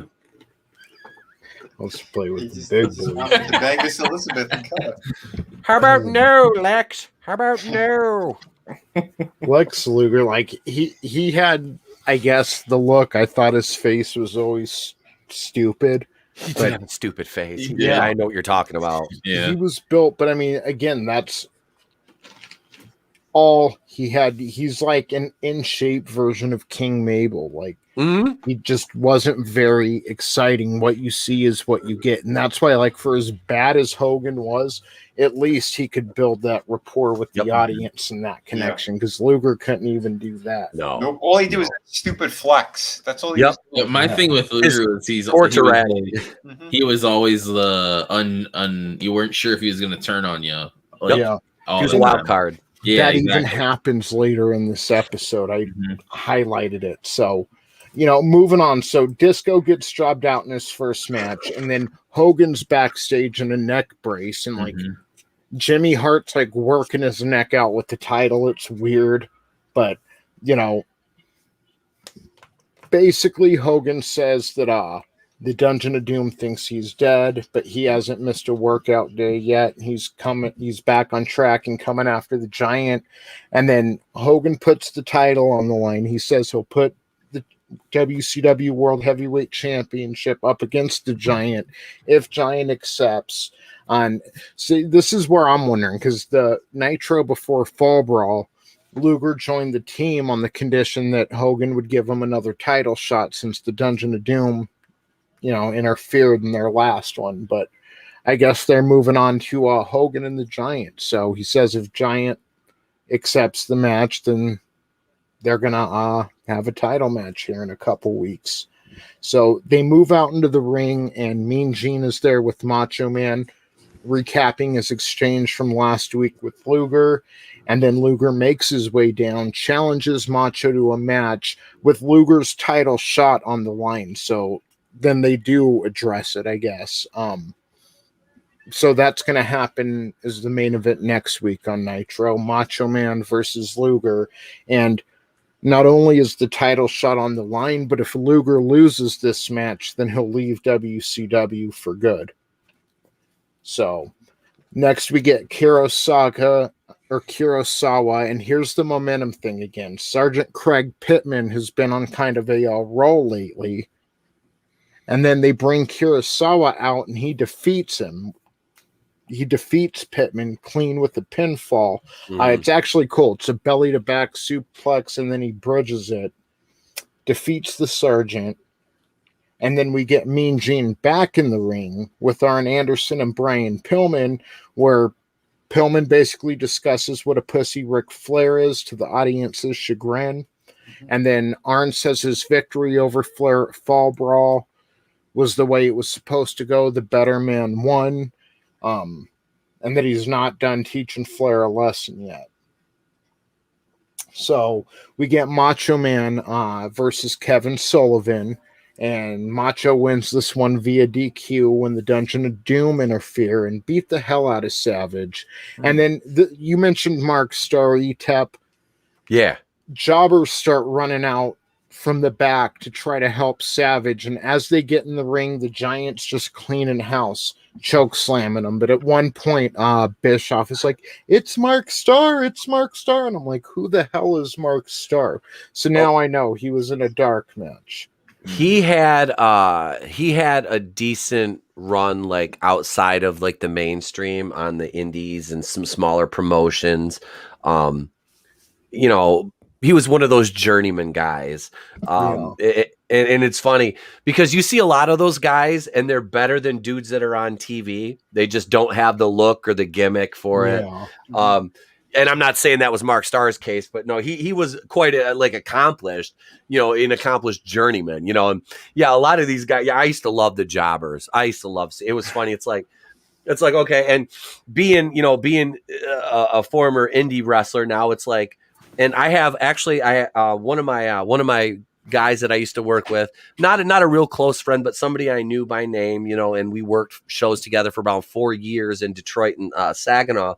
is going to be on AEW Wednesday night. Nice. On the pre-show, they do it 7 on YouTube, I think it is. Mhm. His name is the Mysterious Movado, and he does a lucha gimmick. He was in a tag team called the Luch. Was it the Bumpin' Uglies? It was Movado, and I can't remember his tag team partner's name, but he's in a band. Does a wonderful gimmick. He's a good guy, and I honestly couldn't be happier to see him repping the Michigan indie scene tomorrow night, man, on AEW. So that really, yep. He posted on Instagram, and I was like, "Fuck yeah, dude, he deserves it." So a lot of it's cool to see the local talent guys now, because it's like, oh shit, I might know some of these guys, you know. So So they had Chicago with was it Sky Blue or whatever? She had to fight freaking Nyla Rose the other day, and freaking she was doing good, and then obviously they have her fucking so stupid.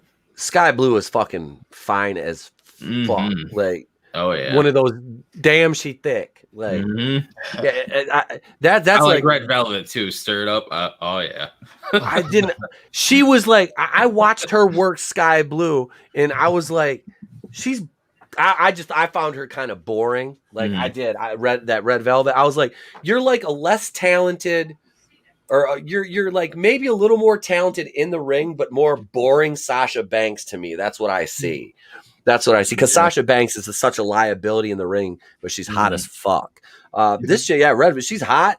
She could work, but she's just kind of like, it's just kind of vanilla to me, you know. Yeah, some of the I will say some of the females in AEW are very vanilla. A couple of them are standouts, but other than that, Thunder Rosa.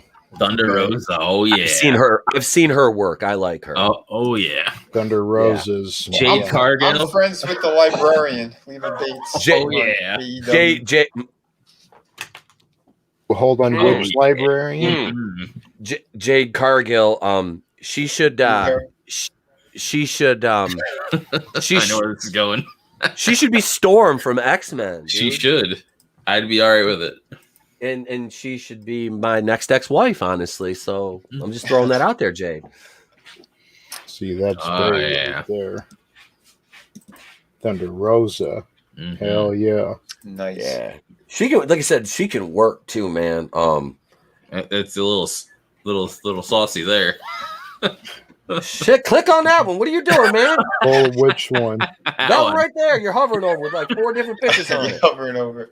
Yeah. Oh yeah. Mine knows how to hit the gym and still look. Ay, Dios mío. Ay, Dios mío. It was cool seeing her and Ruby Soho kick Nyla Rose's ass. Woo! They're all pretty tiny over there. That's what I'm talking about. Type in AEW's The Librarian. You'll see Who's that? That's one that I've known her for maybe 15 years now. Leva Bates. Yeah. Are you gonna screen share it, Tony? Yeah. All right. Hello. Let's see. Yeah.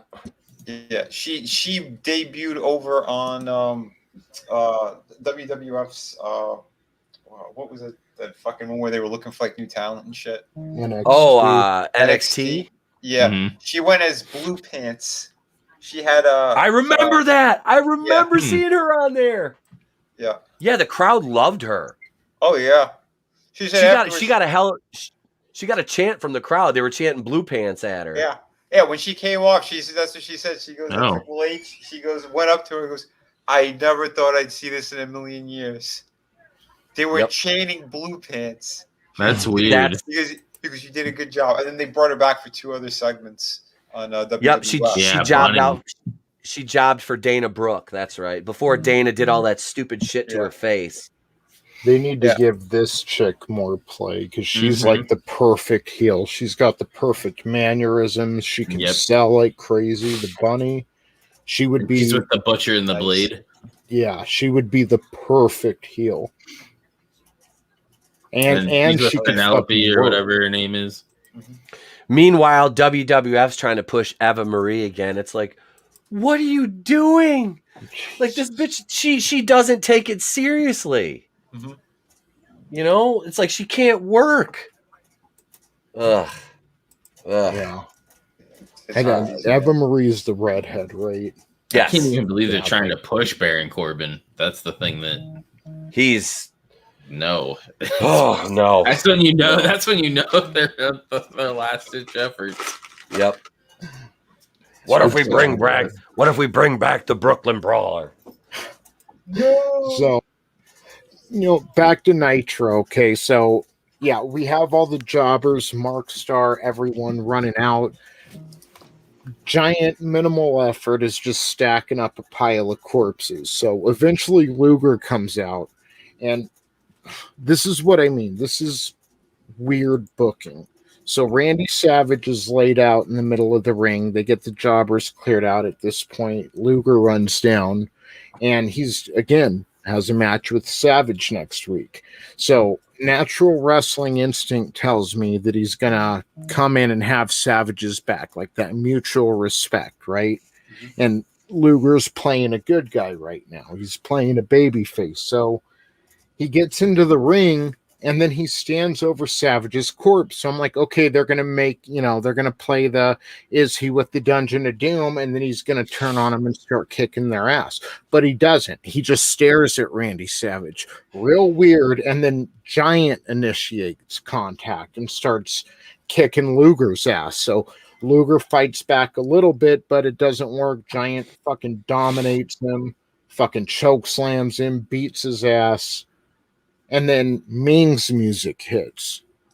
So Ming starts coming down, and I guess Luger and Ming have a match. So they go to commercial, come back. The Dungeon of Doom is cleared out of there. Luger's all fucked up at this point.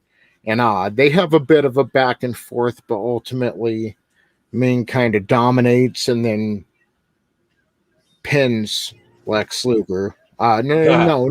He pulls out a foreign object and hits Lex Luger with it, right? And then he pins him, and the fucking ref doesn't see it. And that's so they can play up if Luger loses next week, he's out of the WCW, which probably would have been better for everyone involved, but... Especially Miss Elizabeth.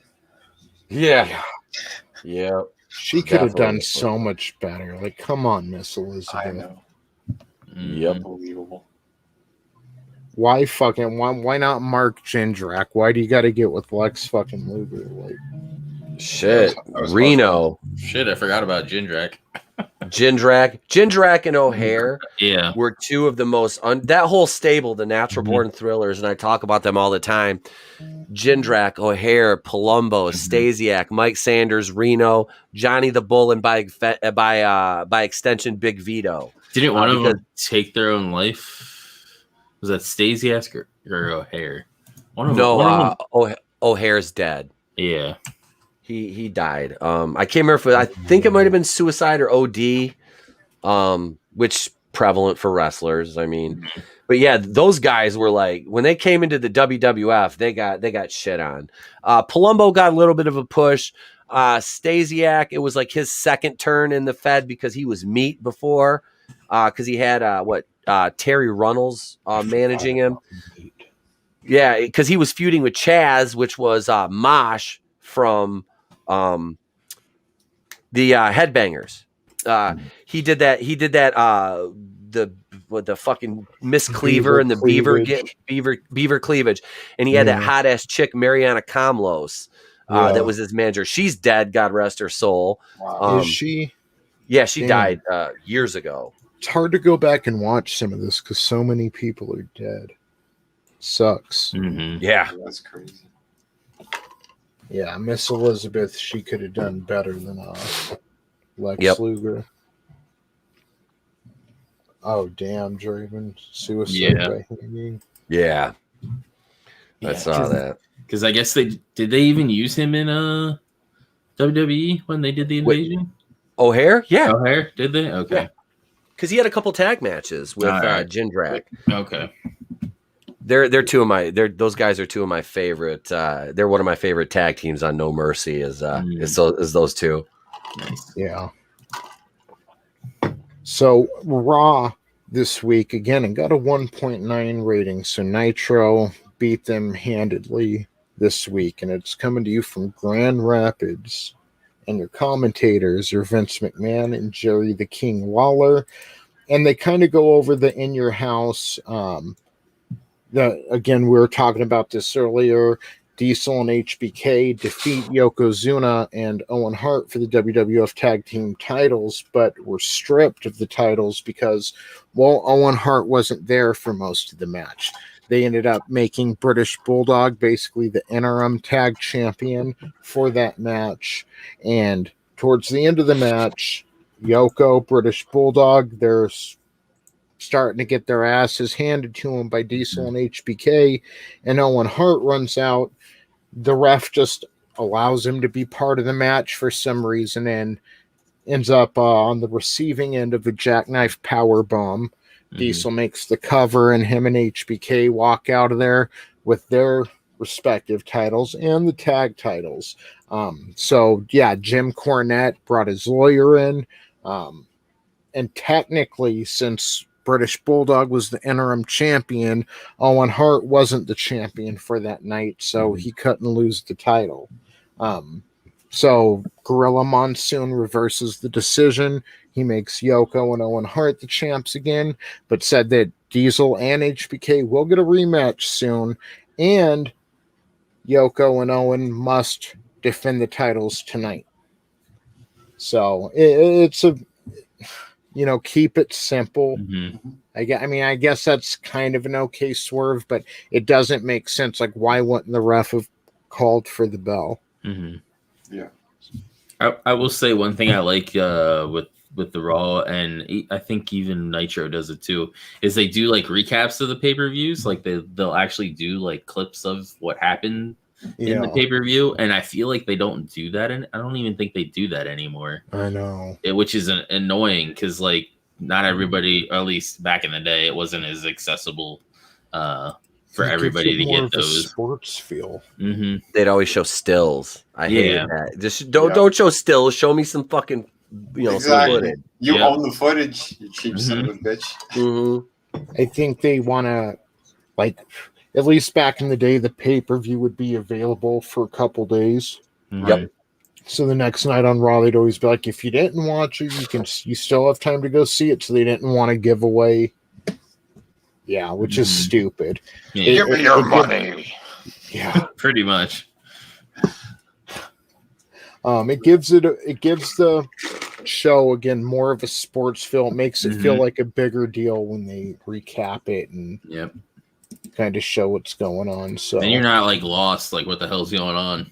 Yeah, exactly. So yeah, Marty Jannetty comes out, and then he's facing Skimping Skimp, which is Chris Carino, and he's with Sonny, and they have a whole storyline where I guess it was weird. Like, he ended up getting a little too flirty with Sonny, and Skimping Skimp said that he would make his life hell. So this is the culmination of that, or at least the next chapter.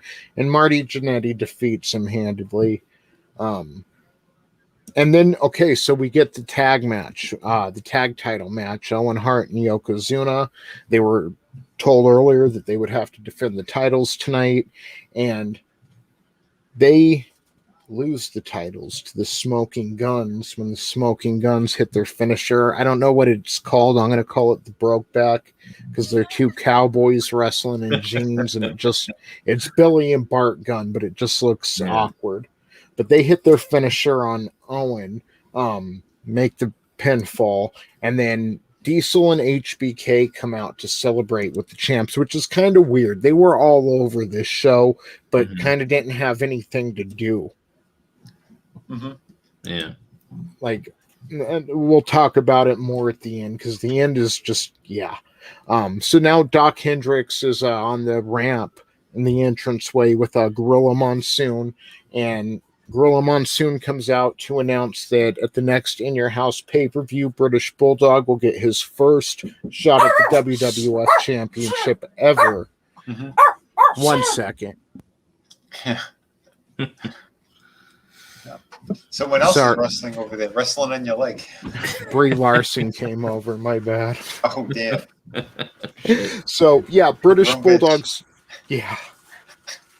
British Bulldogs getting his first shot at the title, and Bret Hart will meet whoever wins that match at the next Survivor Series. Mm-hmm. So then Undertaker. God, this was a painful Raw. Was it this Raw or last Raw where Bob Holly was a part of a tag? It was last Raw. He teamed with Savio Vega. Yeah, it was weird seeing him with hair. With the long hair. And I'm used to him just being a Crash Holly or Hardcore. Hardcore Holly. Yeah.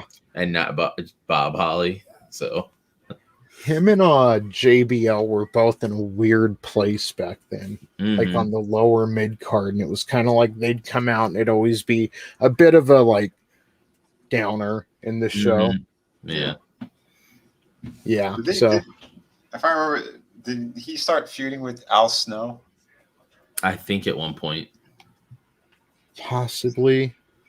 I know when they started doing the hardcore titles when he changed his gimmick up. Yeah, that's when he's a little more tolerable. Yeah. I was always a big hardcore match guy. Those are my favorite. Yeah, especially then. Mm-hmm. They were Yeah. pushing the envelope in a good way. Yep. Do you remember WCW's version? I don't remember WCW's version, but Of the hardcore title? Yeah, the Saskatchewan like hardcore international title, but whatever it was, it spelt shit. Lance Storm did that after he won the belt, because remember when they gave him that huge push? Yeah. After when he came over and like from ECW. Yep, they gave him a huge push, and he had the hardcore title, the US title. He had another one too. Maybe the They're TV trying title. to make him like Kurt Angle. Mm-hmm. Lance Storm was Continental. great. mm-hmm. He was great in the fucking ring. Couldn't cut a promo, but he was effective enough at it. You know, he wasn't Bret Hart cutting a promo. You know, but yeah, he was. Storm was fucking great in the ring. Actually, he trained one of the guys that trained me, Benjamin Brody. Ben went up to Canada and trained with him, and got all trained up. Yep, that's the dude that trained me. Finished training me. I started training with Shane Morton, who was Ricky Morton from the Rock and Roll Express's nephew, from Tennessee. That's who I started training with. He did. He trained with he trained in the Hart Dungeon. Yep, he was trained by Stu. Yeah. Nice. Wow. Oh yeah. Here, we're gonna make you cry. Yeah.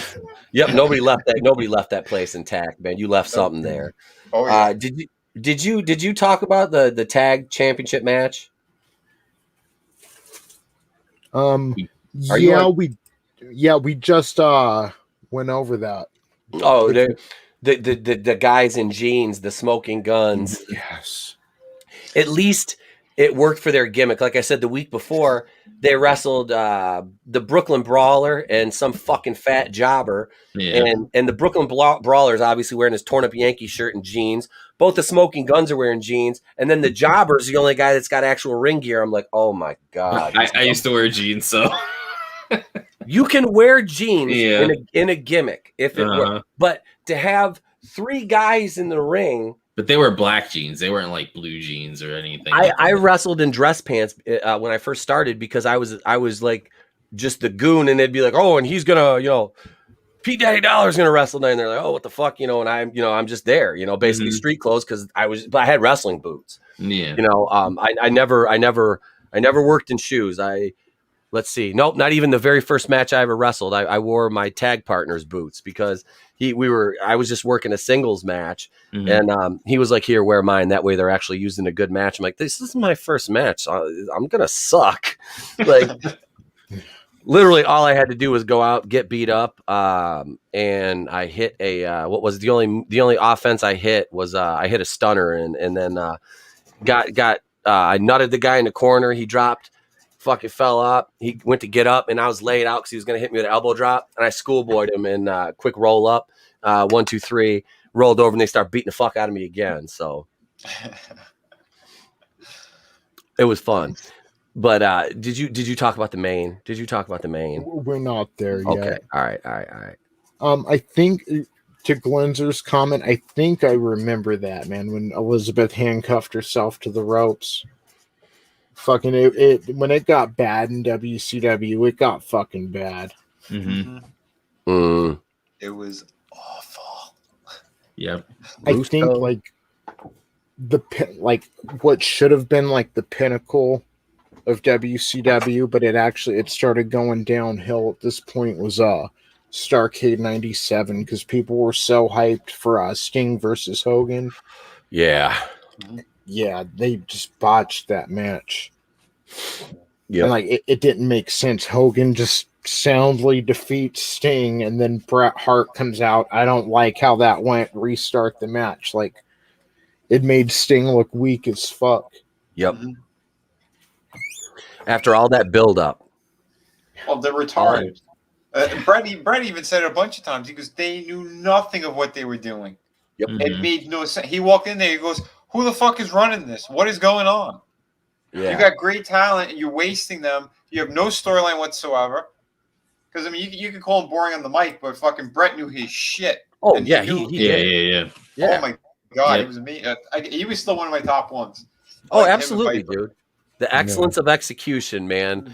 You know, he was more technically sound than most of the guys he worked. You know, I mean, he was proficient. Well, I mean, look who his trainer was. His dad, Stu. Yeah, I mean, exactly. You know, he was the leader of the locker room before Taker. Mm-hmm. Yeah. Yep. That was Brett's fucking role, man. Mm-hmm. They just, he got fucked in WCW. They had no idea what to do with him. They had no idea what to do with him. And then fucking Gold fucking Berg. Oh. Yeah, scrambling his fucking brain there. Holy hell. Yeah, that fucking, I never liked Goldberg, so that was a fucking. I liked Goldberg as a kid. I thought he was all right, but I was always more like I laughed when he fucking lost. It was just cool. Get to see him come out every Monday and squash Hugh Morris, like, you know, or Rick Fuller, or Mike Enos, or Wayne Bloom, or, you know, Eric Watts, or, you know, Vincent. Because that's basically what he did. He ran over everybody. I think he won the U.S. title from Raven because he fucking beat the entire flock. I remember him getting what's his name, Mark Reese. Up in the who was the Yeti up in that fucking jackhammer. That was impressive because he was the size of the Big Show. Reese was maybe a little bit taller. Ron Reese was his name. Ron Reese, not Mark. But yeah, he was a big motherfucker, dude. Goldberg put him up. I mean, that was impressive. But yeah, he couldn't work a match over 2 minutes, you know, and now they got him trying to work fucking 10-minute matches, and he's like 56 years old. It's like, what the fuck are you doing? This guy couldn't do this in his fucking prime. I mean, he's always been a strong guy, but yeah, he's no fucking wrestler. That was just retarded. Let me just spear everyone. Chris Jericho almost beat his ass. Yeah. Oh, it's like freaking Lesnar. That's all he does is freaking Suplex City and then his finisher. Yep. But that lets main event him, book him as main card. Yeah, because he was a star in fucking MMA. Goldberg had a great fucking match with Paige though that we were talking about the pay-per-view. Yeah, that got cut off. That fucking match was probably one of his best ever. Honestly. That's when he went to spear Diamond Dallas Page, and Page rolled out of the way and he speared the fucking turnbuckle. Oh shit. I was on my feet, and that's where Goldberg should have lost the title, and he should have lost it to Page, and they should have given Page a nice strong title run. And that would have worked out just great, and it would have kind of it's every time we're at a Starrcade they just shit the bed. I know. It was never the same after Starrcade 86, man. The night of the Skywalkers. It was never the same. You couldn't recreate that magic. Although they tried.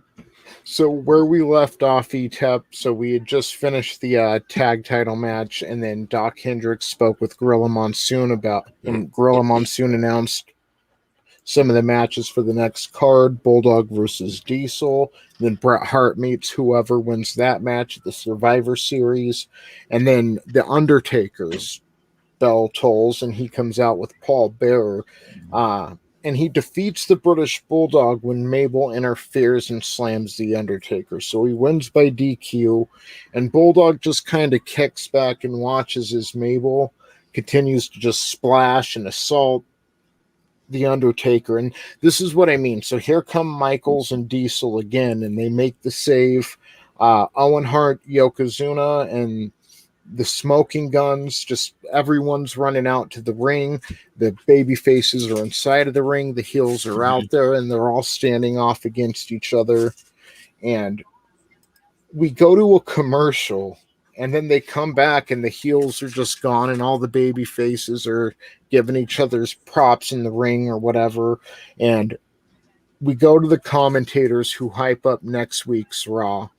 And while they're doing that, you just have Shawn Michaels and Diesel like dancing and doing their little strip tease in the ring, this isn't a good time for Raw. And that's how it goes off, you know?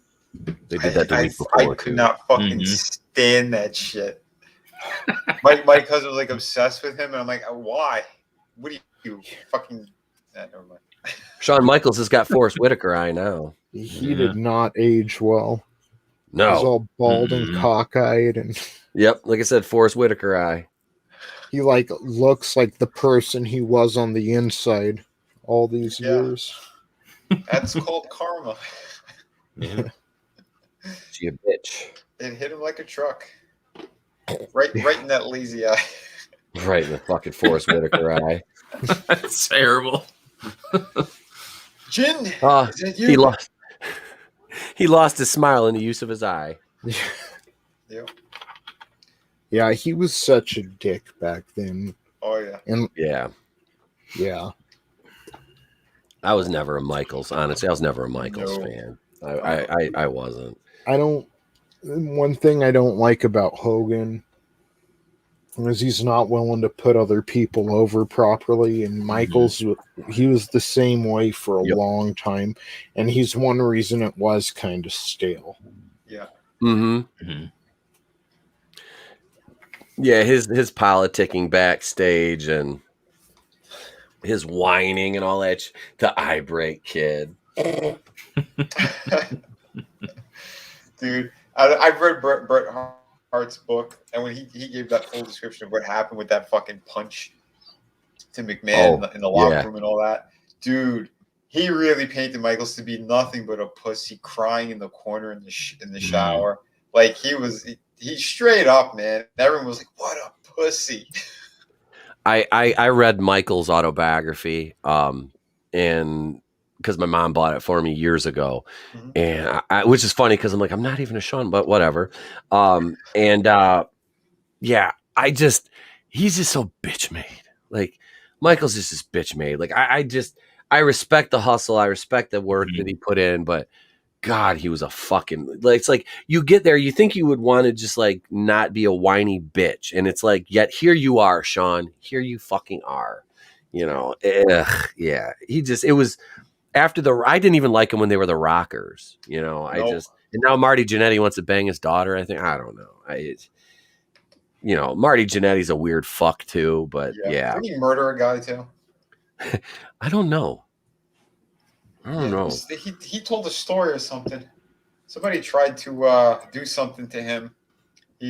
Someone attempted to molest him or something when he was a young teenager, and I think he beat the shit out of him, and he hit him with a brick in the head. Yeah, I can see that. Marty's like, fuck it, my life's going nowhere. Glinzer Michaels did that shit on purpose. That was such a slap in the face to Hogan, and that's exactly the way he wanted it to look. And that just shows the big boss man and him like fighting. Oh yeah, super overselling, getting hit by Hogan. See, it's two people who, Michaels was a little better at this point, but the same thing that bugged me about Hogan bugged me about Michaels. They didn't want to put someone over properly, so it kind of makes sense that when they finally met, that would happen. Yeah. Yep, because Michaels didn't want to do the job for Hogan. It says on Wikipedia. Yeah. Okay. Yeah. It says on Wikipedia that in the early morning hours of August 5th, 2020, Marty Jannetty made a Facebook post in which he said he made a man disappear when he was 13. Police in Columbus, Georgia confirmed they would investigate the post. Jannetty later clarified that he did not kill the man, but he hit him in the head with a brick after an attempted sexual assault and made him, quote unquote, disappear. And now he's saying that the following month, Marty Jannetty said that his comments were part of a wrestling storyline. We had the story a long time ago, years ago. Infowars.com.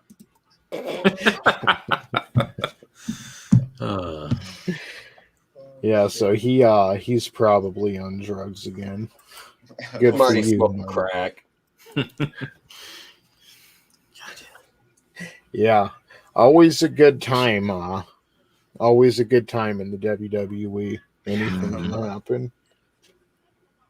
Classy people. It was McMahon. Glenzer I'm says already here, Marty. Fauci can also I'm sorry. make the same allegation as Jannetty. Well, he's murdered more than one person. I can tell you that. Yeah. In the 80s, there was something called HIV and AIDS. I murdered a whole lot of people. They were dropping like flies. They gave them the wrong medication on purpose. I'm the devil. Wow. Oh my God. Yeah. So What an evil piece of shit. Sorry. yeah. Draven, what did you think of these past few weeks, week 3 and week 4? Who do you think had the stronger shows? I'm gonna say Nitro just because, like, compared to the other two, like the first one and I believe it was the second one, it just felt better. Like the Flair Pillman match was probably like my favorite, and then just getting to see some of the older wrestlers, like and what they used to look like before they changed their gimmicks was neat too. Yeah. So What about you, Etep? Man, I got to go with Nitro because WWF just was phoning it in. I mean, this is like they're putting on Raw, and it's like not even house show quality, you know. Yes. And that's when you've got a younger, upstart company that's nipping at your heels. You want to lead with your strength, not what the WWF was doing at this point. So I give the clear edge to Nitro for the W here. You know what I mean? Yeah, same here, man. Nitro all the way. yeah. Yeah, I was completely turned off from fucking McMahon and all of his bullshit. Yeah.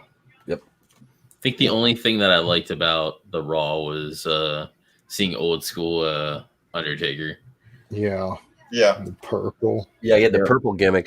I watched, what was it that, oh God, it was a show. It's one of those like pickers type shows. And the Undertaker got his fucking mask.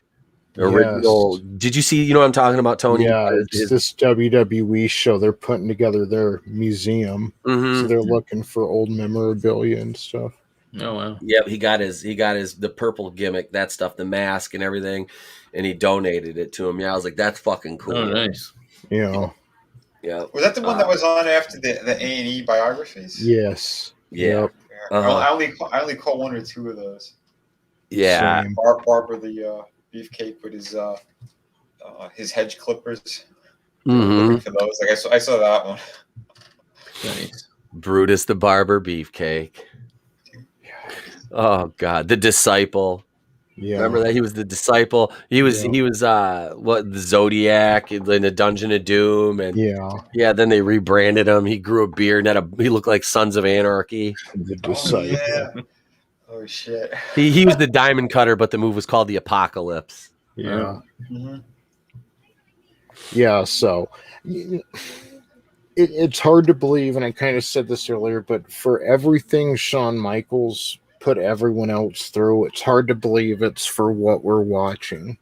You know, it wasn't compelling television by any stretch, and Draven's right. Like The Undertaker, it's cool to see him. He's always been cool, but yeah, damn, it's even. I'd say WCW used Kevin Nash and Scott Hall a lot better than Vince ever would have and ever did. Yeah. Yeah. Oh, easily. They were right. Yeah. I do remember liking the 1-2-3 Kid and Razor Ramon stuff as a kid, as well. Yeah. So. Yeah, and just because like 1-2-3 Kid was like the underdog, like kind of thing. Yeah. So. Yeah, Scott Hall, he had the in-ring ability. It was just the Razor Ramon gimmick is it could have been better. You know, again, like if they were just a few more years ahead and using the person's actual personality and kind of enhancing it, you know, it would have been better for everyone involved. Yeah. Well, he really is a dick though in real life. Yeah. Yeah. It could have worked all right for him. He came out on Nitro one night fucking drunk. I mean, Bischoff was out there telling him to get back, and like he was like blackout fucking drunk. I'm watching confused. Oh, yeah. That happened. He did that shit all the time. Oh yeah. I'm like, is he really drunk or? Yeah, he was. Yeah. Oh, I know now. But at the time, it was like, yeah. He's come down the ring. He came down the ring with a cup a couple times. Yeah. Yeah. More than a couple times. Yeah. He was on Piper, and he told a story too where he said that they were, I think it was him and fucking Diesel there and somebody else. I forget what the other one was. They were going all over like a giant road trip. They were an hour and a half late to the show, drinking the whole fucking way. Yep. When they got in the convertible. Yes. I know the story, sir. Yes. These people are absolutely insane. Drunk driving, fucking through states. I've done it. Then they fucking get out there and they're just making asses of themselves in front of everyone and still pulling in ratings that were beating WWF. Yep. Not knowing where the hell they are, what the hell they're saying, and just doing their little too sweet shit in the ring. That's exactly what me and my tag partner did. We were like Hall and Nash. We would be in the car drinking vodka or drinking beer all the way from show to show, and we'd get there and we would either show up in our gear if there was a back way to the venue, you know, we could walk in where the marks wouldn't see us. We'd show up in our gear sometimes, but yeah, dude, we vodka and Gatorade. Jesus. Just mix it in the 32-ounce bottles, bud. Do you know that Gatorade's like illegal in most of the other countries around the world? Oh, really? Really? Yeah. There's chemicals and shit that they put in there that they said are highly illegal. Oh, shit. Yeah, it's not good for you. Wow, I guess we should probably not drink Gatorade. Not drinking that anymore. Yep. Yeah, fuck that shit. All right, guys. Well, go I'll go ahead, Vinny. No, my favorite is all the stories for Andre the Giant. I used to live to hear those things, man. Oh yes. How he would just like literally like what he did to Jake the Snake because he hated him. He would he would step on his hair and then pick him up by the rest of his body so his hair would just rip out. Wow. Because Andre hated that snake. Yeah, all of his fucking weight on top of a guy. They couldn't breathe for like 20 minutes. Yeah, passing out drunk in a hotel hallway. Bigelow and him didn't like each other or some shit too. Bam Bam Bigelow or whatever, and Andre or something had issues too, or somebody that I was reading recently. There was a handful of people he didn't like, but yeah. if he loved you, he said he would treat you like a feather in the ring. Because Piper used to hang out with him all the time, and he used to warn people as well, like don't get on his fucking bad side. They were at a restaurant, like in the bar section of a restaurant, and he was sitting down, finishing up his meal or whatever, and these young college kids came in and they started like making fun of him and throwing shit in his hair. And Piper was like, "Oh no, sweet baby Jesus, don't mess with a giant." And Andre didn't flinch; he didn't move. And right when they were ready to leave, I think the kids they left first. He waited longer. He had like another fucking carafe of wine and shit. And as soon as he saw the kids leaving, that's when he got up. He fucking slammed his money down on the table, like, like Piper's trying to grab him, like, no, don't do anything. He busted open the doors, and he says that these kids were in their convertible, and he got down on one knee. He grabbed the side of the car, and he flipped it to the other side. Oh shit! These kids started screaming. Piper grabs him and goes, "We gotta get the fuck out of here." He gets him out of there. He goes, "Could you imagine what happened when the cops came? Oh, a giant! They flipped our car. He wanted to kill us." Yeah, I think you guys had a little too much to drink. A giant flipped our car over. Yeah, step out of the car, please. Dude, he really thought that Andre was going to flip it completely over and kill them. He thought that was going to happen, and he just stopped it on its side. I actually like, speaking of Sting in TNA, I really like that Joker like gimmick that they did with him over there. I wasn't a fan of that, but it's not even that. It's just I wasn't a fan of TNA. I was so jaded by them at that point. I've only seen clips. I didn't watch it like as it aired. I just seen clips of it, and it seemed interesting. Yeah, it wasn't. It was TNA. TNA. Oh, Yeah. Hulk Hogan and freaking Bischoff got their hands on that, and yeah, they fucking killed it. Yep. Yeah, All right, guys. That appearance on Mar was fucking legendary. I'm gonna have to Google that and watch. I know. Oh, he's Jay the Lee shit out of Bill Maher, and then he pulls down his pants to show him his giant scar when he called him fake. He goes, fake. He's unbuckling his pants. Like, you know what the hell was about to happen. Bill Maher's like, oh god, he's gonna make me blow him. I miss Piper. Yeah, Piper is Yep. good. Piper was a fucking legend. The stuff in TNA with Jay Lethal and Ric Flair was good. Oh yeah, That was really good. Jay Lethal is talented as hell. I really like that kid. I liked him. He's a good. He's worker. doing what, Ring of Honor still, I think. Good for him. Black Machismo. Yep. Good for him. I was wondering where he was. He did a good Randy Savage. Yeah, that too. Oh, I forgot he did Randy Savage as well. Yeah. Oh, he did a great Savage. It's harder to beat Etep though.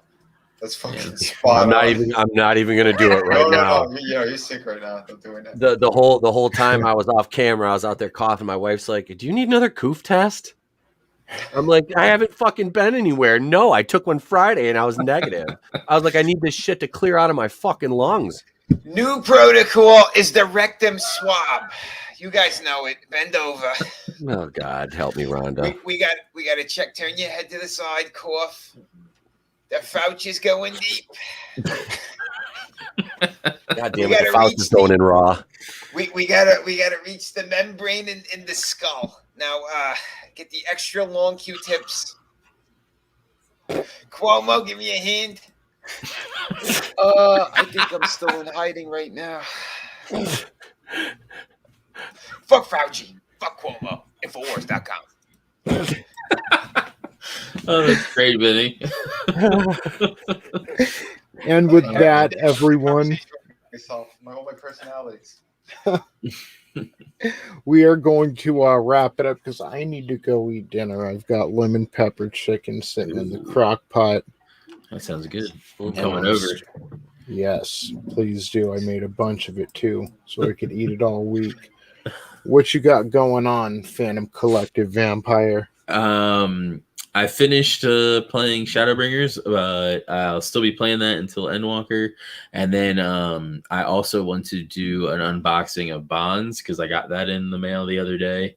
Kind of, go over what all you get with it. And then, I think it's still in demand if I'm not mistaken. Yeah. So send people over there, and then that way they're aware of what they can get. And then if any future projects, get some interest on that. And then And then we have LGL Thursday at 5 p.m. Eastern. So yeah. All right, so yeah, go subscribe to Angelous Draven. Sorry, I'm trying to link everything right now. You're good. All right, Etep, what do you got going on, brother? Oh, let's see. So tomorrow I will probably put out a single release video at some point. I've got to review Why the Last Man. I'm not going to watch that tonight. I'm going to watch the last 2 episodes of season 3 of Game of Thrones. Because the Red Wedding is the next episode I get to watch, so I get to see a fucking slaughter. Yeah. I'm excited about that because I've never seen the episode in its entirety. I've only seen clips of it, so I'm like, ugh. Good And episode. yeah, I'm looking forward to it, man. So I'm watching that tonight, and no, I'll probably review Why the Last Man tomorrow, the first episode, and I'm probably not going to go any farther than that. I might just take a look at the first one because I said I would. We got Going Rogue tomorrow night. Snow Dub will be joining Tony and I. So we got that going on tomorrow night, 8:35 Eastern, right here in the channel, or my channel. Sorry, I'm so used to hosting. It's nice not to have to. I'm like, why haven't I had to push any buttons? Oh yeah, but yeah. So we got that tomorrow night. Thursday. Depending on how my voice is, we might do the morning show. I might take Thursday and Friday off from the morning show this week and just do another single release video or 2 because that'll be much easier for me to do. Just do a couple point and shoots for you guys, some pop culture news. And the end of this month, September 29th, Jennifer Thomas is joining Tony, Nick, and I on Going Rogue. That's Wednesday, September 9th. And we'll be talking about all of her projects, the Women on Fire Pro Wrestling out in Vegas and Los Angeles, her SessionGirls.com website, and the Lingerie Fighting Championship that she just had a bout in the last pay-per-view they did. So, I would love to see her in AEW. Dude, have her and Cargill fight each other. She can work too. Like I said, she was WWE developmental. She does like pro style matches still, and that's what we were supposed to do for my birthday. Yeah. Actually, I was just gonna let her fucking head scissors me and beat the fuck out of me. I put my head between her thighs. That's it. She was like, I said, I'm like, I know when to tap out, but I wouldn't. I'd just let you kill me. I'd be happy with that. Oh fuck, dude, please. Pick me if we're going down. I gotta show off my new shirt there. I was gonna wear this week to Horror Hound. Yeah. Thank you, man. Yeah, it doesn't make me look like a fat pile of shit either, which I am right now, so I'm happy. It's very slimming. But no, so yeah, come on over if you're not subscribed and subscribe to the channel. We've been stuck at 788 for like a week. So subscribe, get me over 800. Just get that shit done so we can move on to the next one and I complain about that. But thanks, man. This has been fun. Tony, Draven, Vinny, and Draven, if you're free tomorrow night, you can jump on with us if you want to, man. Yeah, sure. I'm free. Yeah, absolutely. I get done at 7. Okay. Yeah. That the next day off. So yeah. Glinzer, did I ask her for the Rikishi move? Why the fuck not? Stink face. I got no qualms about it. I'll put her over. She's awesome though. So Jennifer will be joining us the end of this month on the 29th. So yeah, that's what I got going on, man. And this has been fun. Thanks, guys. Yeah, thanks for coming on. I'm looking forward to Jennifer Thomas. Sounds fun. Vinny, what have you got going on, brother? Man, I got Shot of the Kraken. Always got going on. We're making sure that this book is looking damn fucking beautiful for you guys. Yeah, man, I'm working night and day on this thing. Doing my freelance work as well. Obviously, got to pay them bills. But yeah, you could also find me over at VinnieArt on YouTube, on Twitter. Yeah, I'm about 120-ish away from hitting 1,000 over there, so please subscribe. I know I have that number hidden. I had a lot of trolls and jerk offs trying to bother me, so I just kept it hidden until I hit it.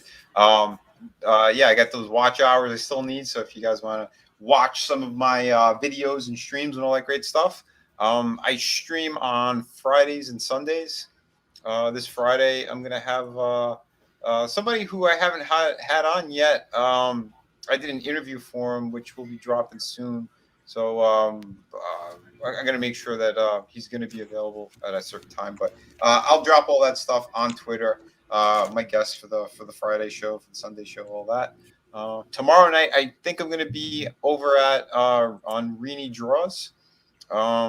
She's the creator of Fiendish. which I did get as well. She I backed the black and white book on that. Beautiful book. If you guys haven't seen it, check it out. She's awesome. And I think on Sunday, early in the day, I will be continuing our Pathfinder game over there. I had no idea what the hell it was. I built the character, based it on Alex Jones. So he's a half orc, but he's Alex Jones. And instead of like, the InfoWars, he's got the Swamp Wars, and he kills all these frogs. They're trying to mutate people. It's from the circus. He was a strong man. It's a whole fucking thing. But yeah, I don't know if I'm ruining their campaign or not, but I'm having a ball. Hey, that's the best campaigns when you're trying to break the game. Yeah, I think we already caused a division between the party. Sugar Chris over there, he's this little mushroom character, and he came to my defense and my aid. I killed some kind of coyote wolf thing, bashed his brains in, and they were trying to feed it like rations and shit. I'm like, why? It's an animal that's attacking us. Let's kill it. Yeah. I don't know how the fuck to play this, but yeah, I think we're gonna continue that on Sunday. I'm trying to think what else. I think that's it. Yeah, guys, thank you so much, and thank you again for, like I said, all the birthday wishes on Monday. Yeah, man, happy birthday. Yeah, you guys were all fantastic. Everyone in chat, everyone in panel. Tony, it's always a pleasure, my friend. Yeah, you guys are the best. Likewise, brother, and thank you for coming on. Vinny has these available too. Yes, those are all available. Thank you, brother. So yeah, if you could get these as well, do it. I recommend it. Yeah, they all ship like right away. Either same day or next day. I put them in the mail. They all got very quickly. So. Oh yeah, thank you. Thank you, bro. And yeah. Thank everyone in the chat. Keely, Chow, Glenzer, Superfan, Adam Shawhan. And let me scroll up here.